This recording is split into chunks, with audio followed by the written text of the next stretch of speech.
Hey guys, welcome back to the channel. This is story about what if Hokage Hiruzen orders his elite Anbu to train Naruto. Part 1. Before I start, please do support for more amazing content and comments for part 2. Do consider to subscribe my channel and share my video to your friends and check out the description as well. Let's start the video.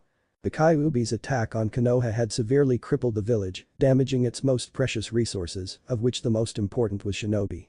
The pariah was born on that fateful day. The Jinchuriki of the Kyuubi, who would in the future be scorned by the village. His name? Uzumaki Naruto. Currently, they were attempting to rush the kids through the academy in a hope to restore their numbers. 3 students, in particular, showed promise. Uchiha Itachi, the Uchiha clan head son, Namikaze Narumi, the daughter of the Yondaime Hokage and Uchiha Shisui, another prodigy of the Uchiha clan like Itachi. A year later, these 3 students became genin after a single year at the academy, graduating at the tender age of 6. They were placed under Inuzuka Tsume's charge and improved quickly under her strict training regiment. On their first mission out of the village, all 3 awakened their Sharingan. In Narumi's case, her paternal grandmother was an Uchiha. Among the 3 friends, there was a love triangle. Shisui had a crush on Narumi, while she had a crush on Itachi. Another year later, the 3 were promoted to Chunin at age 7, where they took more dangerous missions. The Sharingan had saved them on many occasions, though they were careful not to over-rely on it. 2 years later, the prodigious trio made it to Jonin with their exceptional performance and teamwork. The Sandaime Hokage himself was impressed and decided to keep them as a team. Another 2 years later. At age 11, the 3 were promoted to the Anbu Black Ops, where they were the elite shinobi who only answered to the Hokage. Itachi was given the codename Karasu or Crow, where he had a black bird mask. Meanwhile, Narumi held the codename Itachi, no pun intended, or Weasel. Lastly, Shisui possessed the codename Taka, which meant hawk.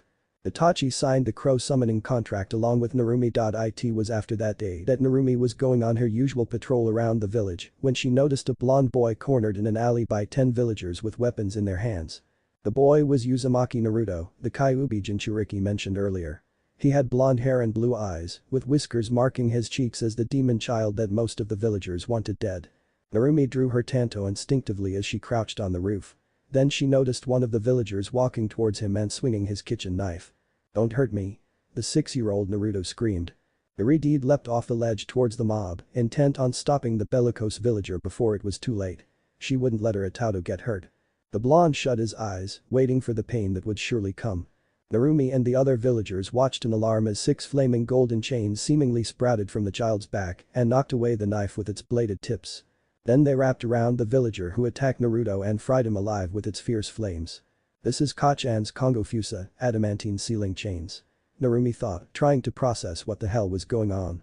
Naruto opened his eyes when he realized that nothing hit him. If Narumi was surprised just now, she was shocked now. In her Itato's eye sockets lay a pair of Sharingan. Naruto then noticed the chains which were fighting the rest of the mob that became even more furious after their fellow villager's death. "Demon? You just killed one of us. I knew you were a demon," one of the villagers shouted. "Yeah. You'll pay for that," another villager agreed. Then one of the villagers pointed at his eyes. "Look at his eyes, now they're red.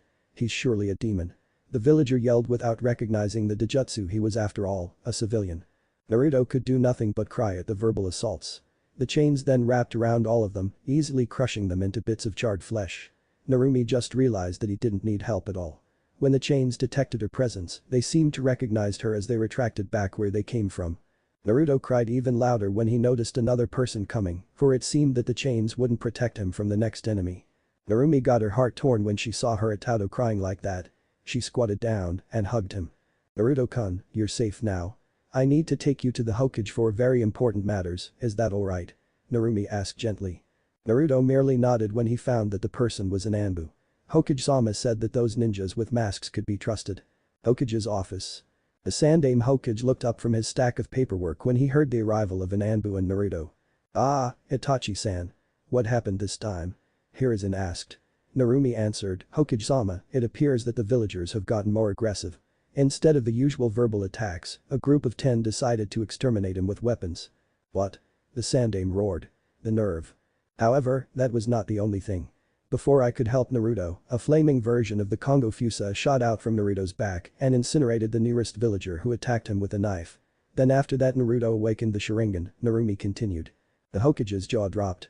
He then pondered on it for a while. "Get me Inu and Karasu," Hiruzen ordered. Narumi disappeared for 3 minutes, then reappeared with the 2 operatives. One bore a dog mask while the other, a crow mask. The reason why I have called you here was to see if you wanted to train Naruto-kun, the aged Hokage spoke. I agree, said Inu. He wouldn't miss the opportunity to train his sensei's legacy.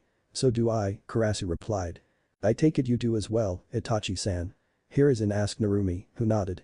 Why wouldn't she train her Itato? Alright. Please drop your masks, the Hokage requested. Narumi did, revealing a beautiful young girl with long crimson hair and stunning violet eyes. Karasu did so as well. Behind that mask was a handsome young boy with jet black hair and eyes. Itachi. Lastly, Inu took off his mask, showing a young man with gravity-defying silver hair. His hitate was slanted so that it was covering his left eye, a Sharingan implant. You shall remain this way whenever you train Naruto all the way till he graduates from the academy. Is that understood? Hi, Hokage-sama. I have decided on a training plan. Kakashi-kun, you shall train him in ninjutsu and chakra control, Hiruzen ordered, looking at the silver-haired man. Then his eyes locked on Itachi. Itachi-kun, you shall train Naruto-kun in taijutsu, body techniques, genjutsu, illusionary techniques, and using the Sharingan. Finally, Narumi-chan, you shall train Naruto in fuinjutsu, sealing techniques, and kinjutsu, sword techniques. Any problems? No, Hokage-sama. The three Anbu responded. Dismissed. Naruto, who watched the entire procedure, looked at the three Anbu operatives who were about to be his senseis in the shinobi arts. He was excited. Then he felt something weird. When he closed his eyes, instead of the usual black, the world around him was rendered a light gray with outlines of the actual world. There were 4 blue flames in front of him, most likely Hokage-sama, Narumi-sensei, Itachi-sensei and Kakashi-sensei. There were 6 more of these flames in the walls, 3 on each side. They all had emotions, ranging from happiness to sadness. However, one of the blue flames had no emotion at all. That was weird for a human, unless it was not a human. Naruto opened his eyes. Narumi-sensei, can I borrow your tanto? Naruto shrugged and unsheathed her tanto, passing it to him. When Naruto grabbed it, he broke into a run towards the wall and impaled that flame without emotions. The other 9 people in the room watched in surprise as an Anbu operative materialized and collapsed to the floor, severely injured. The Hokage then noticed the Naruto marking on the shinobi's arm.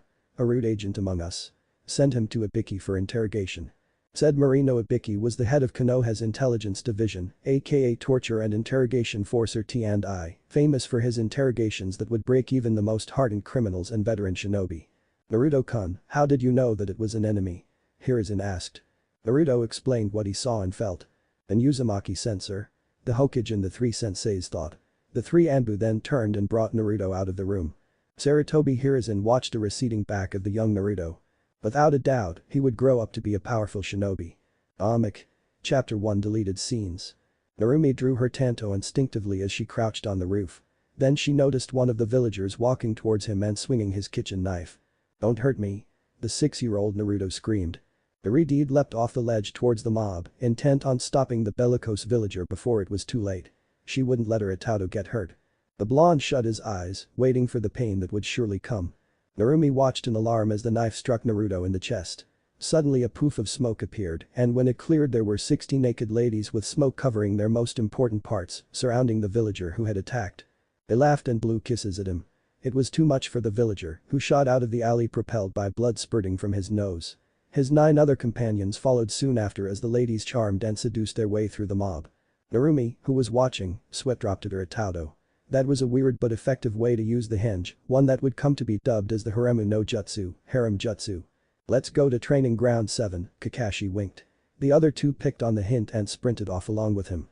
Naruto watched his senseis running off and realized that they were leaving him behind. He then took off in a burst of speed, trying to catch up. The 3 looked back, impressed that the 6-year-old was already catching up to them. His speed was incredible for someone his age. Kakashi then turned it up a notch by sending chakra to his feet. The 2 11-year-olds did so as well, leaving Naruto in the dust. Naruto pouted, then sped up by pushing his muscles to the limit. Surprise, surprise, Naruto overtook Kakashi, Itachi and Narumi. That was ridiculous, considering he didn't even have access to his chakra. However, the blonde slowed down to the same pace as his senseis when he realized that he had no idea where training ground 7 was. Narumi looked on in shock, her Itato was actually faster than her, without chakra. Training ground 7. The 3 senseis ground to a halt while Naruto collapsed onto the grass, panting extremely hard. As mentioned, I'll take you for Taijutsu, Jinjutsu and using the Sharingan, Itachi announced. It seems to me that you're a natural speed type, so the objective of your training will be to increase your reflexes and strength with the help of your speed. Wait, Itachi-san. I have an idea, Kakashi cut in. Itachi raised an eyebrow, gesturing his hand in a rolling motion, as in go on. As your ninjutsu teacher, I shall have you unlock your chakra first. Chakra is made up of spiritual and physical energy and is utilized for the jutsus that shinobi use. To unlock your chakra, you must first meditate and feel for a warm sensation in your body. Clear so far? Kakashi asked. Hi, Naruto replied and sat down, calming his heart and mind. He immediately felt a warmth near his stomach and reached for it. Suddenly, a massive flood of chakra poured out of Naruto, surprising the three. That fast? Kakashi thought. It usually took a few minutes if lucky or days if not. Then Naruto felt another source of chakra and reached for it. When he opened his eyes, he found himself in a sewer-like area. Mindscape? Where am I? Naruto thought. He saw what appeared to be a giant cage at the end of the tunnel, so he waded through the ankle-length water towards it. The cage was spanned the whole height of the sewer, with thick vertical bars. At the center, there was a paper with a kanji for seal. A sound of malicious laughter was heard from within the cage. He withdrew when he saw a single red eye opening in the darkness of the cage. The creature was a fox. Who are you? Naruto asked. Why am I here? The giant fox chuckled, answering, in that order. I'm your guardian spirit and you are here because you entered your mindscape. You're my guardian spirit. Nope, I'm the Kyuubi no Yoko, nine-tailed demon fox. You're the Kyuubi. Suddenly, everything became clear. The glares. The insults. Why he was overcharged for things or why he was thrown out of stores. But I thought the yondaime killed me. Bah, that's the funniest joke I've ever heard. We Biju-tailed beasts can't be killed, only sealed. It's almost insulting to hear that a puny human could kill one of the 9 Biju, the fox spoke. Why was I the one? Naruto cried. That's because only newborns had the undeveloped chakra coils required for the sealing. You just happened to be born that day, the Kyuubi explained without revealing his heritage. Why did you attack Konoha? Made my life a living hell, Naruto screamed. The Kyuubi replied, Kid, I didn't attack Konoha for no reason. You think I got nothing better to do? I was controlled by the Sharin. The fox paused when he noticed the glowing pair of 2 Tomo Sharingan in his host. Those eyes? The fox roared. His host had the Sharingan. Naruto looked confused as well. 1 minute he was thinking about everything the villagers had done to him and the next the fox was yelling about his eyes. Naruto looked into the water below as was shocked to see 2 Tomos and each of his Sharingan looking right back at him. He would ask Itachi-sensei what that meant when he got out of this place. Wait, you said you were controlled by the Sharingan. Naruto completed the train of thought before he unknowingly channeled chakra to his eyes, deactivating the Sharingan.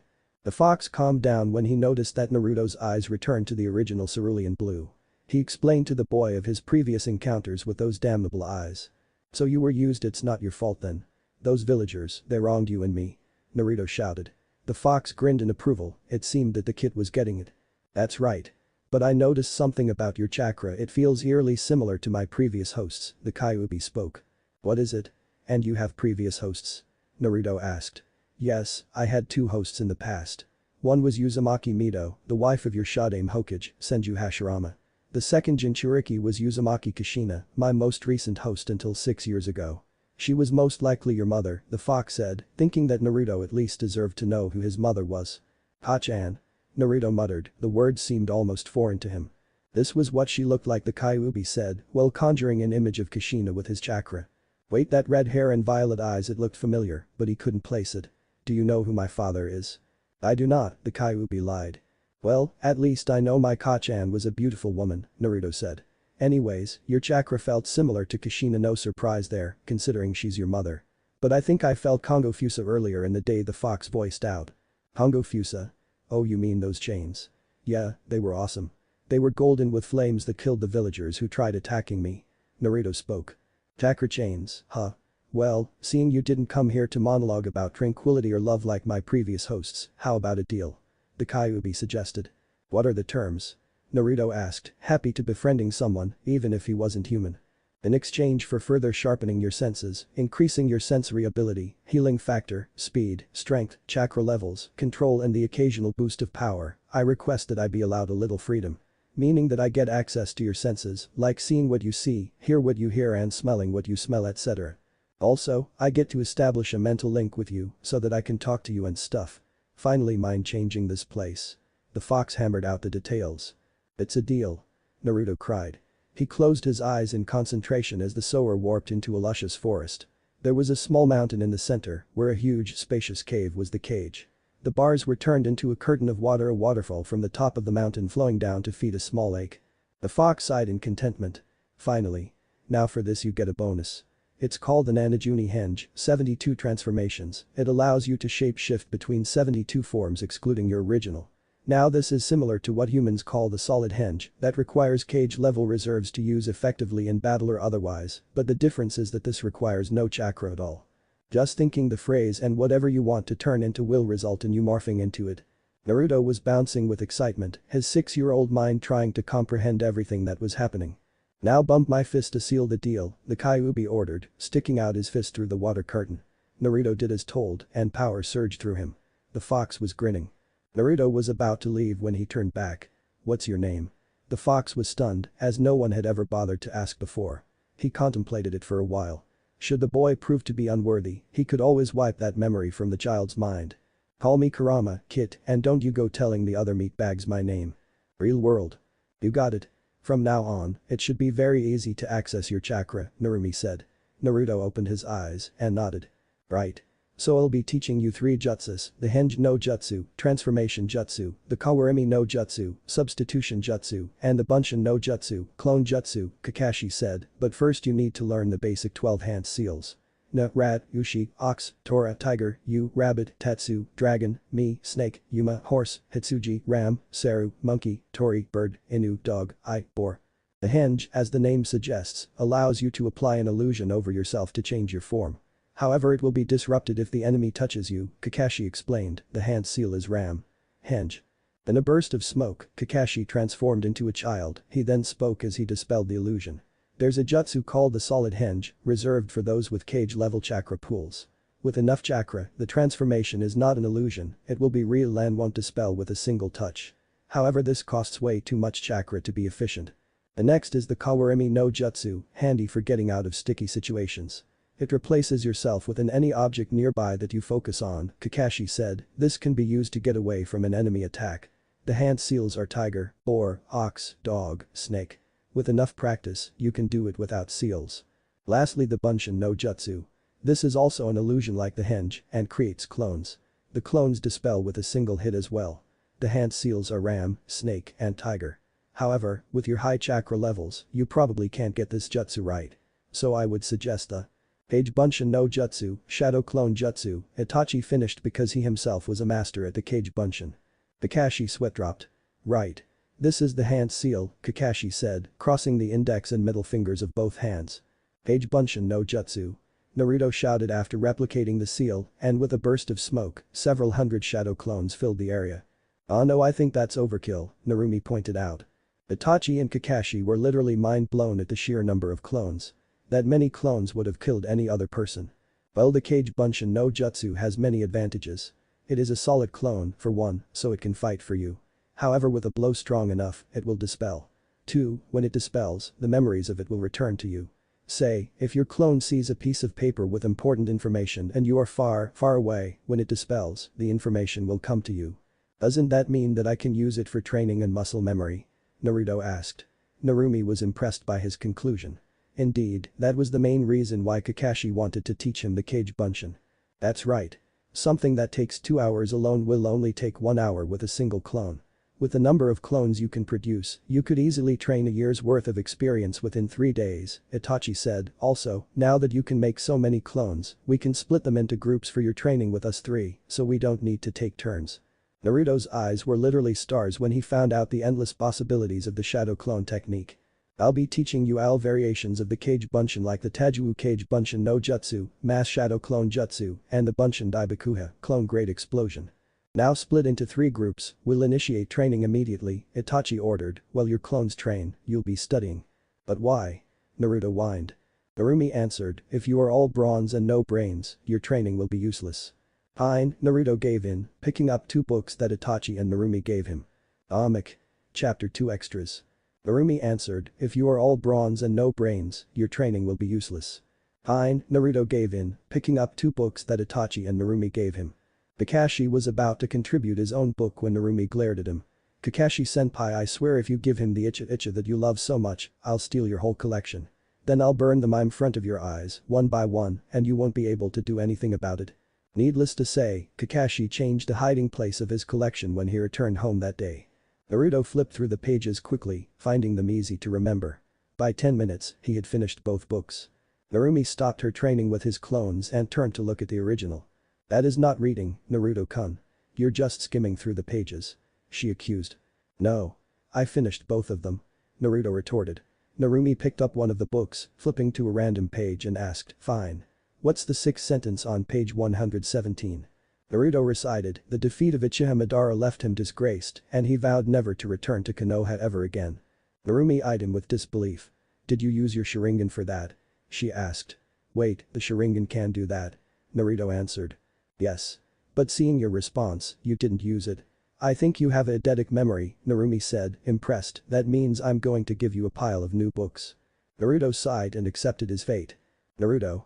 I need you to come here for a second, Kakashi requested. What do you need, Kakashi-sensei? Channel chakra into this paper, Kakashi requested. He did as told. The paper, with a sickening rip, quartered itself. Each part burst into flames, wrinkled, crumbled to dust and became wet respectively. Kakashi was mindblown. I've never heard of a person with 5 elements. The most I saw was 4, but all 5. Itachi turned to Naruto with his Sharingan activated. Naruto, are you hiding something from us? I swear, Itachi-sensei, I'm not hiding anything from you, except the fox. Naruto proceeded to explain his encounter with the fox to all 3 senseis. That's interesting. With your enhanced senses, speed, strength, chakra level and chakra control, it should make the job easier for us, Itachi said. Also, your 2 Tomo Sharingan. Kakashi straightened up. Well, that's fine, I can teach him the 3 elements I copied and the one I have. Let's get to work, Itachi said, cracking his knuckles. After all, you're joining the academy tomorrow. You must make a good impression. A year later.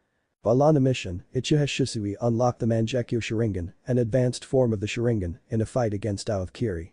It was in that fight that he earned the nickname Shunshin no Shisui, Shisui of the Body Flicker, for his mastery over the Shunshin no Jutsu, Body Flicker Jutsu. Another year later.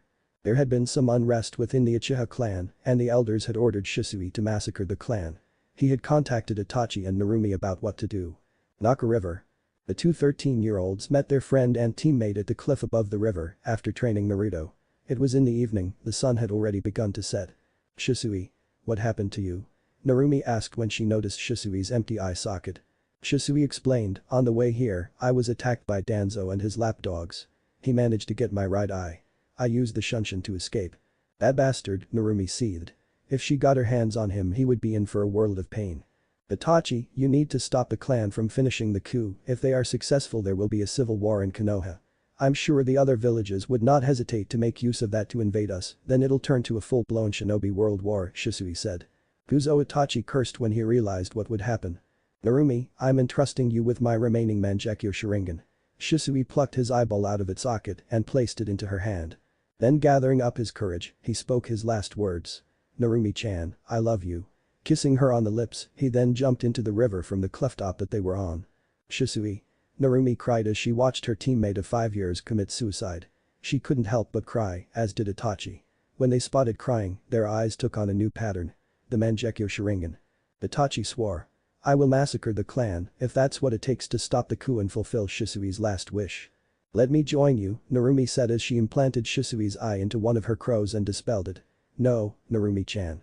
I cannot let you take part in this, you still have a little brother to look after, Itachi said, determined not to make her a traitor along with him. Please, you have to let me help you with this, Narumi begged, hugging Itachi as if he was her last lifeline. Itachi sighed, this girl didn't know how to take no for an answer. Very well then, I will do so, thank you, you have no idea how much this means to me, Narumi replied, I love you, Itachi-kun. Itachi's eyes widened in shock before he calmed down as both walked away from the river. I love you too, Narumi-chan. That night in the Namikaze compound, the sounds of Narumi's moans filled the night as Itachi made sweet love to her. The next day. Itachi was on patrol when he spotted a mysterious man walking in the forest near the Uchiha clan. Identify yourself, Itachi ordered with the authority of Konoha's police force. Oh, I'm Uchiha Madara. Itachi narrowed his eyes. Just here to destroy the village, Madara said. Itachi, with his quick thinking, replied, how about a deal? If I massacre the Uchiha clan for not taking your side all those years ago, will you spare the village? Madara seemed to think for a while before answering, deal. But I would be joining you, this is non-negotiable. Itachi answered, very well then. The massacre will be in a week's time with my fiancé. I'll be sparing my Itato and Kachan, is that fine with you? Yes. Let's meet here again in 1 week's time, Madara said before disappearing in a swirling pattern. Narumi, now his fiancé, had to know. They had planned the wedding already the day before the massacre. For now, he just had to finish his patrol shift and train Naruto for the last week. Talking about Naruto, the blonde had been a very promising shinobi. At 8 years old, Naruto was a Year 2 academy student that had a high level of taijutsu only seen in some jonins. He was incredibly fast and flexible, his strength was also powered by his speed and chakra that he sent to his fists. In terms of ninjutsu, he possessed over 20 jutsus of each nature through years of hard training, heavy abuse of Kage Bunshin, and had even created 5 of his own, one for each nature. They were the Kaiten. Kage Bunshin no Jutsu, Fire Style. Shadow Clone Jutsu Futen. Kage Bunshin no Jutsu, Wind Style. Shadow Clone Jutsu, Raiten. Kage Bunshin no Jutsu, Lightning Style. Shadow Clone Jutsu, Doten. Kage Bunshin no Jutsu, Earth Style. Shadow Clone Jutsu and Suiton. Kage Bunshin no Jutsu, Water Style. Shadow Clone Jutsu. The Kaiten. Kage Bunshin bursts into flames upon the enemy's contact, burning the opponent. The Futen. Kage Bunshin is invisible and when commanded to dispel, bursts into a tornado of wind blades that will cut any opponent nearby. The Raiten. Kage Bunshin electrocutes the opponent when hit and dispelled, especially useful against opponents clad in metal armor. The Doten. Kage Bunshin crumbles into a shower of dirt when dispelled and wraps around the enemy, encasing he or she in an earth prison. Last but not least, the Suiton. Kage Bunshin explodes in a shower of water when dispelled. The water then wraps around the opponent like a bubble, trapping him or her. When used in conjunction with the Suiton. Suro no Jutsu, Water Style. Water Prison Jutsu, this technique proves to be deadly as the opponent slowly loses oxygen and will die from asphyxiation. These jutsus retain the memories and are solid just like their parent technique, which by the way Naruto was now a master of to the point where he could do it without hand seals just like his Kawarimi. On that subject, he had created a new version of the Kawarimi where he could swap 2 objects that are not himself. Useful in some ways, like for example. If he wanted to steal a scroll inside a room without entering it, all he needed was a rock in his hand. Substituting, he now had the scroll instead of the rock. In fact, he could even substitute the scroll with a dummy scroll, making it even more sneaky. After he learned about the 4th Hokage's famous Hiruzen no Jutsu, Flying Raijin Jutsu, he had attempted to replicate it with kunaes. All he did was to throw a kunai, then substitute himself with it. The only difference was that it was a one-way journey, without any flash and not as fast. The actual Hiruzen involved some Fuinjutsu and Jikiken ninjutsu, space-time ninjutsu, by marking special 3-pronged kunaes with Jutsu Shiki technique formula, it allowed the user to teleport to that kunai instantaneously without any hand seals. Finally, a jutsu that he practiced frequently for field usage. The Misegaku no Jutsu, Camouflage Jutsu. It allowed him to blend into his surroundings completely, only sound was his enemy. However, his stealth skills made up for that, so it was fine. This jutsu does not work on the Sharingan or Byakugan, but Naruto is slowly mastering it to such a point where it is completely undetectable by sight alone or any Dojutsu as well without requiring hand seals. As for the Jinjutsu aspect, he was doing exceptionally well, as expected of a Sharingan user. He could break almost any Jinjutsu, and his casting of illusions was exemplary. He could affect the target senses, bring back bad memories and make them relive it. He could also affect the environment, conjuring illusionary rain and things like that. His Fuinjutsu was also outstanding, though it was not a surprise because of his Uzumaki blood. A level 5 seal master at the age of 8 was simply unheard of, until now. He had enough skill to seal curses, fires, erect barriers and summon things. He has created 3 Fuinjutsu, one is the Goho Kabaku Futa, tandem explosive tags, another one is the Fuinjutsu. Shishijuin, sealing jutsu. 4 limbs weight seal, and the last one is the Goho Kunai Renden, tandem kunai barrage. Firstly, the Goho Kabaku Futa. It was a simple explosive tag with a small addition. A replication seal that would create an identical tag. The chakra circuit was such that it would first replicate the original tag before exploding. Then the other tag would create another tag before exploding as well, so on and so forth. This would result in a huge chain reaction with the power of a nuclear bomb at maximum. The best part. The only real tag was the first one, the rest were all copies of the first, so little effort was required to create such tags. The Fuinjutsu. Shishijuin basically acted as training weights. They provided resistance against Naruto's movements, forcing him to use more strength in whatever he does. When the weights are released, his muscles use the same effort, this time without resistance, making him stronger and faster. It was definitely better than using physical weights, because in real life no enemy would give you time to remove your weights. The seals could be deactivated with a simple yell of Kai, release. Lastly, his Goho Kunai Renden. It used the same principle as the Goho Kabaku Fuda and creates another kunai, which creates another kunai and creates another kunai. The same rule applies to the tandem explosive tags to control the explosive power. For his Kenjutsu, one could say he was proficient in it, enough to beat most other wielders of a sword. He was near the level of the Kiri no Shinobigatana Shichinen Shu, 7 ninja swordsmen of the mist, a reason why Kakashi gave him the Hako Chikuritu, white light chakra saber. His progress was quite impressive for one so young. His sensor abilities had also evolved to a whole new level. With an ability called the Kagura no Shingen, Mind's Eye of the Kagura, he could find, sense and track individuals through their chakra over a vast range that exceeds 10 kilometers. The ability extends to telling when a person is lying from the fluctuations in a person's chakra made from dishonest emotions or detecting if someone, including himself, is under a genjutsu. Also by focusing on a particular chakra, Naruto can perceive its location and movement with great detail. Those were just the general abilities. He could also activate it with 2 other modes. Short range and long range. The short range allowed him to sense when a blow is about to connect with him, preventing him from being hit by the opponent's melee attacks. The long range alerts him whenever the enemy uses projectile attacks. This prevents him from being hit by their projectile attacks. Finally, his Sharingan it was fully matured, with many abilities. It allowed him to see chakra flow, its colors, types and the ability to tell if someone was under a genjutsu by checking for any irregularities in the flow.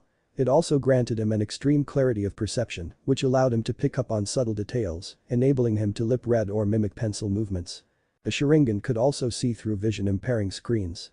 The perception ability extends to being able to track fast-moving objects before finally giving some amount of predictive capabilities to Naruto, allowing him to see the image of an attacker's next move from the slightest muscle tension in their body and counter-attack or dodge without any wasted movement.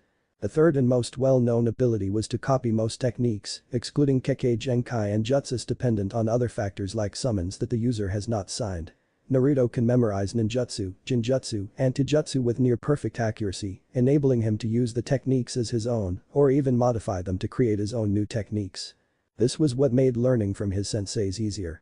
Naruto's final commonly used ability is being capable of inducing a unique type of hypnosis that involves suggesting actions and thoughts to the opponent through genjutsu cast by simple eye contact between both parties. This was the same ability Madara used to control Kurama and apparently could be used to do the same with the other Biju and enemy summons. In Naruto's opinion, the most powerful aspect of the Sharingan was genjutsu. As with other genjutsu cast by the Sharingan are capable of putting an opponent to sleep, inducing paralysis, replaying memories to someone else via genjutsu, or creating various illusions to deceive someone or torture the person. I.e., Naruto's payback to the villagers. He had yet to awaken the Mangekyo Sharingan, but was not eager as it required the death of someone close to him. Last but not least, Naruto had taken an interest in archery. His aim was perfect just like his Shuriken Jutsu because of the Sharingan and his sensor abilities. That was his preferred choice of weaponry, combined with his Misegakur no Jutsu, it made him a deadly assassin especially in the forest. Back to Itachi, he was running back to Anbu HQ to end his shift. Then he would train Naruto. Training Ground 7. Itachi walked into the forest clearing, spotting Naruto talking to Narumi and Kakashi. Itachi spoke up. "Hey Naruto. Let's spar." Said blonde was dressed in a black Uzumaki jumpsuit.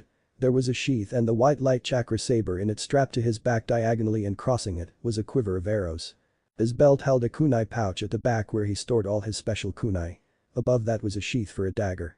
Strapped to his left leg was a shuriken pouch, while his right had a kunai holster. On his right arm was a senbon launcher, something that Naruto had taken to because it was similar to a bow and used its tsuru, bowstring, to launch 5 senbon at once and they were poison coated. Underneath it was a pouch filled with senbon. On his left arm was a storage seal for his warbow. It was an upper body long golden composite bow with a chakra thread as its bowstring, capable of firing an arrow at a target up to 6 kilometers away. Also, the center of the bow was separable. Meaning that when it was split into 2, it was 2 golden parts connected by a chakra thread and nunchaku. Both hands were covered by black fingerless gloves that had chakra metal plating. Unknown to Itachi and the other senseis, Naruto had spring-loaded kunace under his sleeves, perfect for assassination and last-minute countering. Both Itachi and Naruto were holding the seal of confrontation as the rules of traditional shinobi sparring dictated. Hajime! Kakashi yelled. The combatants activated their Sharingan at the same time. The sky darkened to a blood red as they began their match. Naruto charged forward, as did Itachi. A bow materialized in his hand. Drawing an arrow, he fired it at Itachi's head. Itachi dodged narrowly with his Sharingan. Naruto smirked as he did a Kawarimi with the arrow. The bow split into an Nunchaku with the release of a catch, and Naruto swung it to meet the back of Itachi's head. The Uchiha ducked before spinning around and delivering a kick to Naruto's stomach. Naruto sidestepped it and grabbed Itachi's stray leg. At the same time, he spun 180 degrees and shot out his right leg at his sensei. Itachi had no choice because he was trapped by Naruto's hold over his leg, so he took the kick. When it connected with his chest, blood spurted out of his mouth, such was Naruto's strength.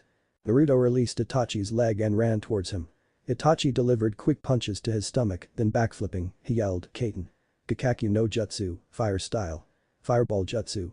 The flames engulfed Naruto and incinerated him. Just then, the whole world became brighter again. Both combatants were still at their original spots at the start of the match, their Sharingan glowing. "No more Genjutsu," Naruto declared. "Agreed," Itachi replied as he formed hand seals while running towards Naruto. "Kaiten! Kakakyu no Jutsu," Itachi called, a fireball shooting out from his mouth. "Suiton! Sujinheki, water style. Water formation wall." Naruto countered while weaving 5 hand seals. The water clashed with the fire, forming a smokescreen. However, that was nothing against both Sharingan users. Itachi lunged at him with a kunai, slashing downwards at his protege. To his surprise, a kunai shot out of Naruto's sleeve and into his hand, which Naruto used to block the attack. Naruto knocked the other kunai as well as Itachi's arm away and switching to a reverse grip, did a horizontal swipe at Itachi's throat. The Uchiha ducked down low, then tried to sweep Naruto's legs. Naruto jumped up high and keeping the kunai, his left hand deftly moved to his senbon launcher and fired off his poison senbon at his sensei while flipping over to the other side. When they struck Itachi, he dispersed into a murder of crows. Karasu Bunshin, crow clone. Naruto thought. The crows then swarmed him. Nanajuni Henge. Washi, 72 transformations. Eagle. The blonde morphed into an eagle, scaring the crows away. When he returned to his original state, Itachi leapt from one of the nearby trees towards him. Naruto grabbed hold of Itachi's arms, then did a back roll while kicking Itachi in the stomach. This sacrifice throw flung Itachi 5 meters away where he rolled to a stop. Itachi got up, as did Naruto. Then both threw kunai at each other. The kunais deflected each other, causing a loud think sound when they clashed. Naruto reached for his kunai pouch, pulling out one of his special kunai. He threw it at Itachi after charging chakra through the seal, causing it to multiply. Goho kunai renden. Itachi removed a kunai from his holster and with his Sharingan, deflected them off one by one.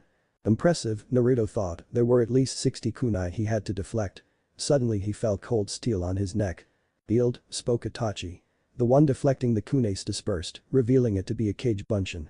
Naruto chuckled as he too, dispelled. Lighting shot out and through the kunai, electrocuted Itachi. Raiden. Kage Bunshin. Interesting, Itachi thought. Then he spun around and roundhouse kicked the real Naruto to the ground. Pressing a kunai to his neck, he said again, "Yield." Naruto nodded. Both did the seal of reconciliation and the blonde got helped up. Itachi said, "You almost got me there. I've got to train more." "Well, Naruto, I've deemed you worthy to learn this technique," Kakashi said as he stuck out his right hand. His left hand was grabbing the wrist of his right. Itachi asked, "That? Are you sure, Kakashi-senpai?" Kakashi nodded. Itachi then walked over to Narumi to discuss the massacre and the masked man while Kakashi taught Naruto the technique. Chakra swirled into a single point on top of Kakashi's palm. Then it warped into a glowing blue orb. Naruto, who was watching the whole progress with his Sharingan, copied it immediately. "That's called the Rasengan, spiraling sphere, an A-rank technique invented by my sensei the Yondaime Hokage," Kakashi said. "And your father," he added in his thoughts. Naruto was excited learning his idol's technique was awesome. Now, my sensei intended to add his chakra nature to it, unfortunately he died before that could happen. I want you to try and take it up." Naruto grinned. He would do what his idol couldn't. "Let's see, Futon is the most offensive chakra nature, so I will try using that," Naruto deduced. "Very good, Naruto. I won't hinder your progress, tell me when you have completed the technique, eh?" Kakashi praised, "I have already tried adding Raiden to it. It was unsuccessful, but I came up with my special technique. The Chidori, 1000 birds." Naruto nodded, then focused on the orb in his hand. He tried adding his wind elemental affinity to it. To his surprise, 4 small white blade-looking protrusions appeared along the orb's circumference, making it look like a miniature Fuma shuriken, demon wind shuriken. It produced a loud buzzing noise, though that was not a surprise due to the massive amount of Futon chakra present. Kakashi raised an eyebrow. Clash it with my Rasengan, it should cancel mine out if your jutsu is near completion. Naruto ran towards Kakashi, then raised the bladed sphere to meet Kakashi's Rasengan. A giant explosion ensued, throwing the silver-haired nin back 50 meters. Kakashi's hand was steaming and was wrecked with countless lacerations, no doubt a result of the wind blades in Naruto's version of the Rasengan. Meanwhile Naruto was still standing at the same spot where he clashed with Kakashi, seemingly unaffected. "Oh Kami, what the hell was that?" Kakashi thought, frowning. The shockwave alone had thrown him back so far, then the wind blades had cut his hand. If that was bigger and was used on the body, Kakashi thought, then shivered. He gave a thumbs up to his 8-year-old charge. "That was good, Naruto. However, I think the damage would be exponentially increased if the shuriken was bigger, and I think if you use it against a body, it might sever some nerves or destroy the chakra circulatory network." Naruto smiled broadly. To think that he was already taking his idol's jutsu to the next step. "Alright. Naruto-kun, that's all for training today. Take it as a reward for upgrading the 4th Rasengan," Itachi spoke. He was impressed by Naruto's progress. Naruto nodded happily and left the training ground for some Ichiraku ramen. 6 days later, evening. The newlyweds Uchiha Itachi and Namikaze Narumi went to the same spot that Itachi had spotted the masked man. "Right, let's get going," Madara drawled as he dropped down from a tree he was sitting on. He rubbed his hands in glee, excited about the bloodbath to follow. Itachi approached the 2 guards at the door. "Oh, good evening, Itachi-san." The guards' words were cut off as both fell under Itachi's blade before they could even utter the last syllable. "Narumi, you take the left. Madara, the right. I'll take the clan head section in the middle. Is that fine?" Itachi said. The 2 nodded and went their ways. Throughout the compound, cries of agony were heard. Blood sprayed on the walls, accompanied by tortured screams. Madara was slashing his way through, as did Narumi, despite the occasional rebellious Uchiha. None of them were matches for the trio. Itachi had already slaughtered his way into the main house, so he paused, looking at his parents who were facing away from him. "Itachi, I know what you're here for. I agree that this has to be done." Fugaku, the Uchiha clan head, spoke. Turning to his father, Itachi replied, "It was nice knowing you, too-sama." Blood painted the walls a crimson red, the same color as Itachi's eyes now. He turned to his mother. "Kasan, take care of Sasuke, alright?" Makoto nodded before she was knocked unconscious by a chop to the neck. Itachi detected another presence in the room, it was near the doors. "Nai-san?" a young Sasuke asked. Itachi looked at him, the Mangekyo making eye contact with Sasuke's onyx eyes. "Tsukiyomi," Itachi uttered. It was a genjutsu unbreakable by all who did not possess the Mangekyo Sharingan, its eternal variant or the Rinnegan. A day in that world was but a second in the real one. Itachi made Sasuke watch his parents' death, or at least it seemed like it for Makoto. Over and over again, for 72 hours. After Itachi released the jutsu, Sasuke screamed, "Why?" Itachi answered, "It was to test my strength, but I let you live. There is no value in killing the likes of you, my foolish brother. If you want to kill me, curse me. Hate me. And live a long and unsightly life. Run away and cling to your pitiful life. And then someday, when you have the same eyes as I do, come before me." But the last glare of with his Mangekyo, Itachi body flickered away to Narumi and Madara. At night, the 3 fled Konoha. Amik. Chapter 4 Extras. Said blonde was dressed in a black Uzumaki jumpsuit. Kakashi had suggested wearing a mask like he did to conceal the lower half of his face. Why so? Kakashi said that it was to prevent fangirls that would eventually come after him because of his looks. The 8-year-old laughed and replied, "Then let them." He didn't know how much trouble he could have saved himself from if he had listened to Kakashi. The next morning. Makoto groaned as she sat up in the hospital bed. She grimaced as she remembered what had transpired yesterday. Her son and daughter-in-law had left Konoha. Then she remembered her promise to Narumi. She had asked her to take care of Naruto. She decided she was going to adopt him. Later that month. Makoto's relationship with Sasuke had turned sour because she did not wish revenge on Itachi like he did. So Makoto gathered her things and acquired a 2-bedroom apartment, leaving the Uchiha compound to Sasuke. After Itachi and Narumi left, Makoto, Guy, Kurenai and Yugao took over his Sharingan, Taijutsu, Jinjutsu and Kenjutsu training respectively. Naruto, however, didn't have a Fuinjutsu teacher, so they had to give him books to study. 4 years later. Naruto was sitting in class, drumming his fingers impatiently while waiting for his teacher, Yumino Iruka, to arrive. The class was talking as usual. Uchiha Sasuke sat brooding near the window, observing the outside.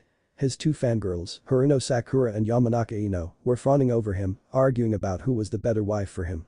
Hyuga Hinata was, for some reason, stealing glances at him which he pretended not to notice. Inuzuka Kiba was busy talking to his ninja hound, Akamaru.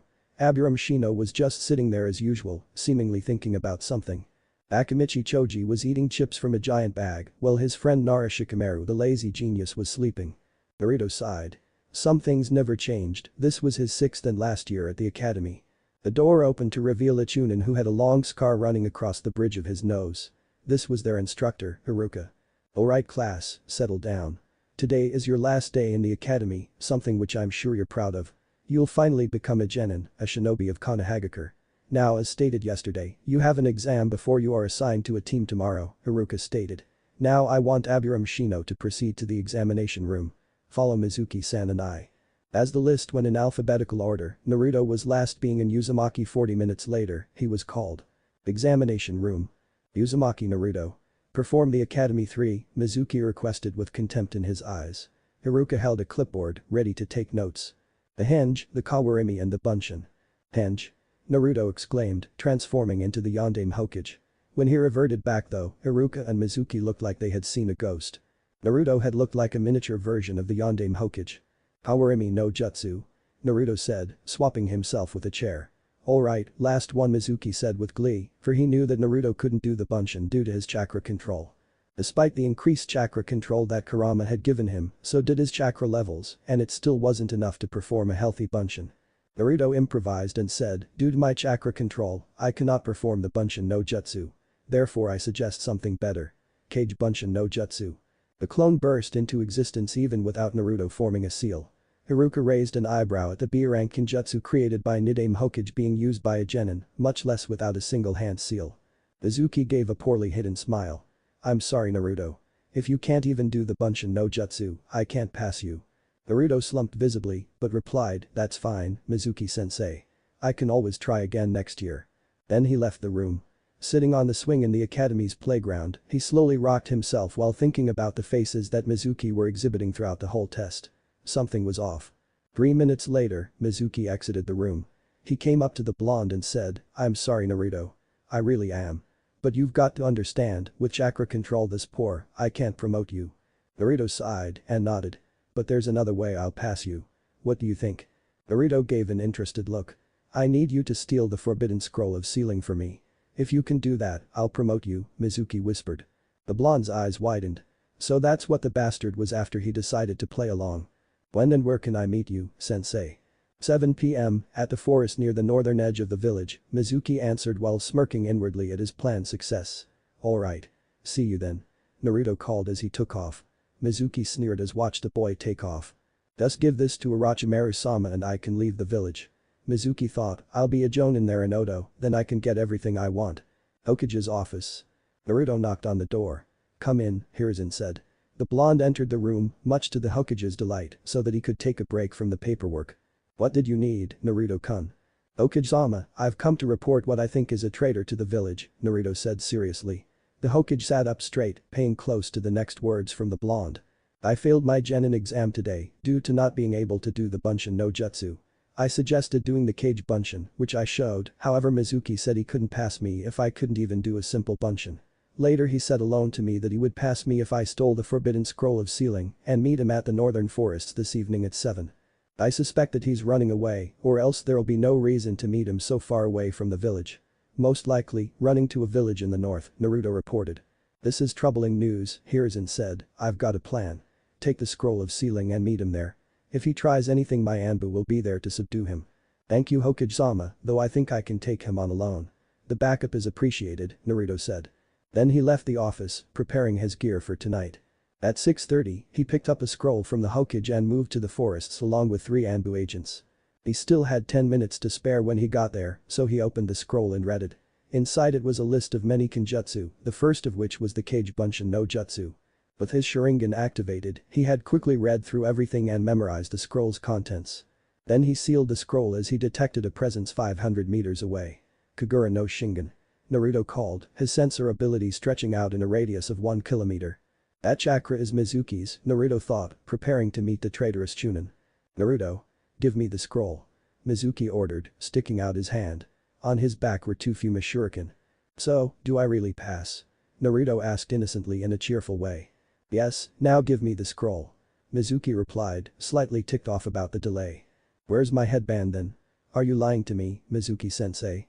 Naruto asked. "Oh, I'll tell you who's really lying to you, Naruto. They've been lying your whole life to you, Naruto. Since that decree 12 years ago everyone knows except you. The decree is no one can tell you the 9-tailed demon fox is inside you. The fox spirit that destroyed our village has taken over your body. You are the 9-tailed fox." What Mizuki didn't expect was the grin that Naruto cracked before it turned into full-blown laughter. "Ha-ha-ha-ha." Naruto chortled, tears falling from his eyes. His right hand was slapping his knee as if Mizuki just told a joke. The Chunin glared at Naruto. "What's so funny?" Suddenly his laughter stopped as Naruto fixed a stare on Mizuki. "You think I didn't know?" Mizuki blinked in surprise, which was all that Naruto needed. In a burst of speed, he appeared in front of Mizuki, his right hand wrapped around his throat and lifting him up off the floor. Mizuki looked into his eyes fearfully, and that proved to be a mistake as Naruto had his Sharingan activated. A second later, he let go of Mizuki as said traitor dropped to the floor, never to wake up again. Though he was not dead, that was the T&I's job. "Anbu? You can get him now. He's not dead, but he won't wake up again. Perhaps you can take him to Inoichi-san," Naruto said. Yamanaka Inoichi was one of the head interrogators in T&I, famous for his clan's techniques involving mind possession jutsus. He could rifle through anyone's memories with a single jutsu and could take control of his enemy and make them fight each other. The Anbu nodded and too picked up the body. Naruto handed the scroll over to the remaining one. Hokage's office. "I see the mission was a success," the Hokage said as watched the unconscious Mizuki getting hauled into the room. Naruto nodded in response. Hiruzen picked up a black hitate from his desk drawer and handed it to him with pride. "I'm glad you're finally a shinobi, Naruto-kun. At least you're out of the civilian council's hands," the Sandaime said. "Take a break. Tomorrow is your team assignment." Naruto bowed. "Thank you, Hokage-sama." Just as he stepped out of the room, the Hokage said, "And I saw what you did with the scroll. I let you off just this once, okay? Just try not to end up killing yourself, knowing all the jutsus in there." Naruto grinned and left for home. He had some new jutsus to work on. "Apartment. Tadaima." Naruto called from the door as he opened it. He went over to his bedroom study room and shut the door. Picking up a notebook, he sat down and began writing the kinjutsu that he planned to learn from the scroll. Shuriken Kage Bunshin no Jutsu, Shuriken Shadow Clone Jutsu. A-rank Kinjutsu, Ninjutsu and Shuriken Jutsu. Ox, dog, dragon, rat, dog, boar, snake, tiger. The user creates 1,000 shadow clones from one shuriken, striking down the enemy. This is a technique that combines ninja tools with ninjutsu. Compared to normal shadow clones, clones of material objects are said to be on a far higher level. There is no need for preparations beforehand, like stocking up on shurikens or kunes, yet since the shadow clones are real and not illusions, all the shadow blades that fly around are equally lethal. Because the clones form in just an instant, completely evading them is next to impossible. This technique can also be used on Fuma Shuriken, increasing its lethality. It also appears to be usable on kunes. Naruto smiled. This jutsu could be used to replace his Goho Kunai Renden. Duration no Jutsu. S-rank Kinjutsu, Ninjutsu and Jikiken Ninjutsu. Seal of Confrontation.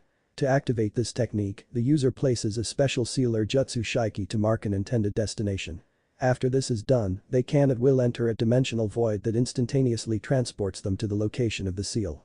The mark can be applied to almost any area through brief physical contact, including an opponent or other surrounding feature. Because this technique is able to affect anything that is in contact with the user or somehow connected to their chakra, they can also use this technique to teleport other objects or people, though the size of the object dictates the amount of chakra required. He couldn't believe his luck, he had found the Yondaime's jutsu. All it needed was some seal breakdown and he should have it learnt within a few weeks. Mastery though, was a whole different idea. Ayakugo no in, strength of 100 seal. S-rank Fuinjutsu. It is a seal which is reputed to be the pinnacle of chakra control.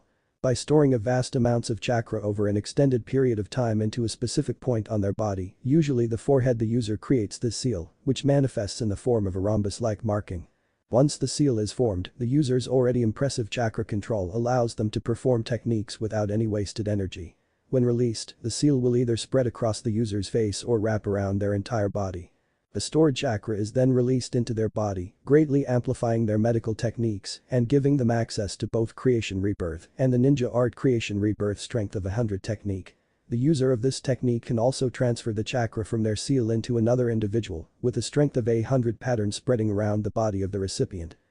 My first container Uzumaki Mido had the Byakugo no in, Kurama said, perhaps you might want to take after her. Naruto just nodded at the facts. Infuin. Kai, Yin Seal. Release. S-rank Kinjutsu, Fuinjutsu. After focusing and storing an amount of chakra over a period of time and the strength of 100 seal on the user's forehead, the user can release any amount of chakra with this technique by dispersing the seal and pumping the stored chakra back into the user's body. Sozo Saisei, Creation Rebirth. S-rank Kinjutsu, Ninjutsu, Iryo Ninjutsu, Medical Ninjutsu. Tiger. The absolute pinnacle of medical ninjutsu, created by the greatest of medical ninja, Tsunade, it is the ultimate regeneration technique. By releasing the great volume of chakra stored in her forehead at once, the body's cell division is forcibly stimulated by proteins, reconstructing all organs and all tissues making up the human body. The technique itself does not regenerate the old cells, rather it hastens the creation of new ones through division. If this technique is used, a body whose vital organs are so gravely injured that it cannot bear it any longer will be instantly restored to its uninjured state. By Tsunade's own claim, as long as she has chakra it is impossible for her to die by any means, as such she gains a form of immortality throughout the duration of the technique. However, a body's cells can only split a certain number of times in a lifetime, and by speeding up this process, users of this technique are basically shortening their natural lifespan. Interesting. Naruto decided to learn this technique, however only use it when the situation was dire, and even his healing factor couldn't help him, e.g. a mortal wound. He would later place the seal on his forehead and store chakra. Ninpo Sozo Saisei. Byakugo no Jutsu, Ninja Art Creation Rebirth. Strength of 100 Jutsu. S-rank Kinjutsu, Ninjutsu, Iryo Ninjutsu. All very similar in nature to its parent technique, which also regenerates the user's wounds via accelerated cell division. The strength of 100 technique has a continuous automatic effect that will heal any damage that the user sustains instantly, without the need to make hand seals or even a conscious effort to activate the healing process, as long as they have chakra left. Naruto's eyes widened. So this was the secret to the legendary strength of the slug Sanin Tsunade. She could punch through thick brick walls without even breaking her hand. This explained it. Naruto was definitely going to learn this. Then he remembered seeing Gai-sensei's techniques in the scroll. The Amit Renge, Primary Lotus, Ura Renge, Hidden Lotus, Asakujaku, Morning Peacock, Hiradora, Daytime Tiger, Sakizo, Evening Elephant, and Yorahu, Night Phoenix. Amit Renge. B-rank Kinjutsu, Taijutsu. The Primary Lotus requires the opening of the first of the Hachiman, 8 gates, giving the user 5 times their normal strength. The user kicks the opponent into the air and then uses Kage Bio, Shadow of the Dancing Leaf, to match the opponent's movement and position in mid-air while behind them. Once behind the enemy, the user restrains them and pile drives them into the ground head first while rotating at a ferocious speed. This can also be used on multiple people. However, the use of the 8 gates will leave the user extremely fatigued, making this technique a double-edged sword. Ura Renge. A-rank Kinjutsu, Taijutsu. This technique is an advanced and more destructive version of the Primary Lotus, which requires that at least 3 chakra gates be opened. Once enough gates are opened, the user kicks the target into the air and continues to strike them at inhuman speeds before hitting them with a final powerful open-handed strike and kick at the same time, sending the target crashing into the ground, which is usually fatal due to the speed and power behind the attack.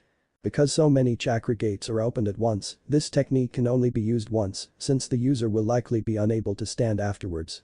Naruto, however, could withstand the effects of using the 8 gates due to his Uzumaki vitality.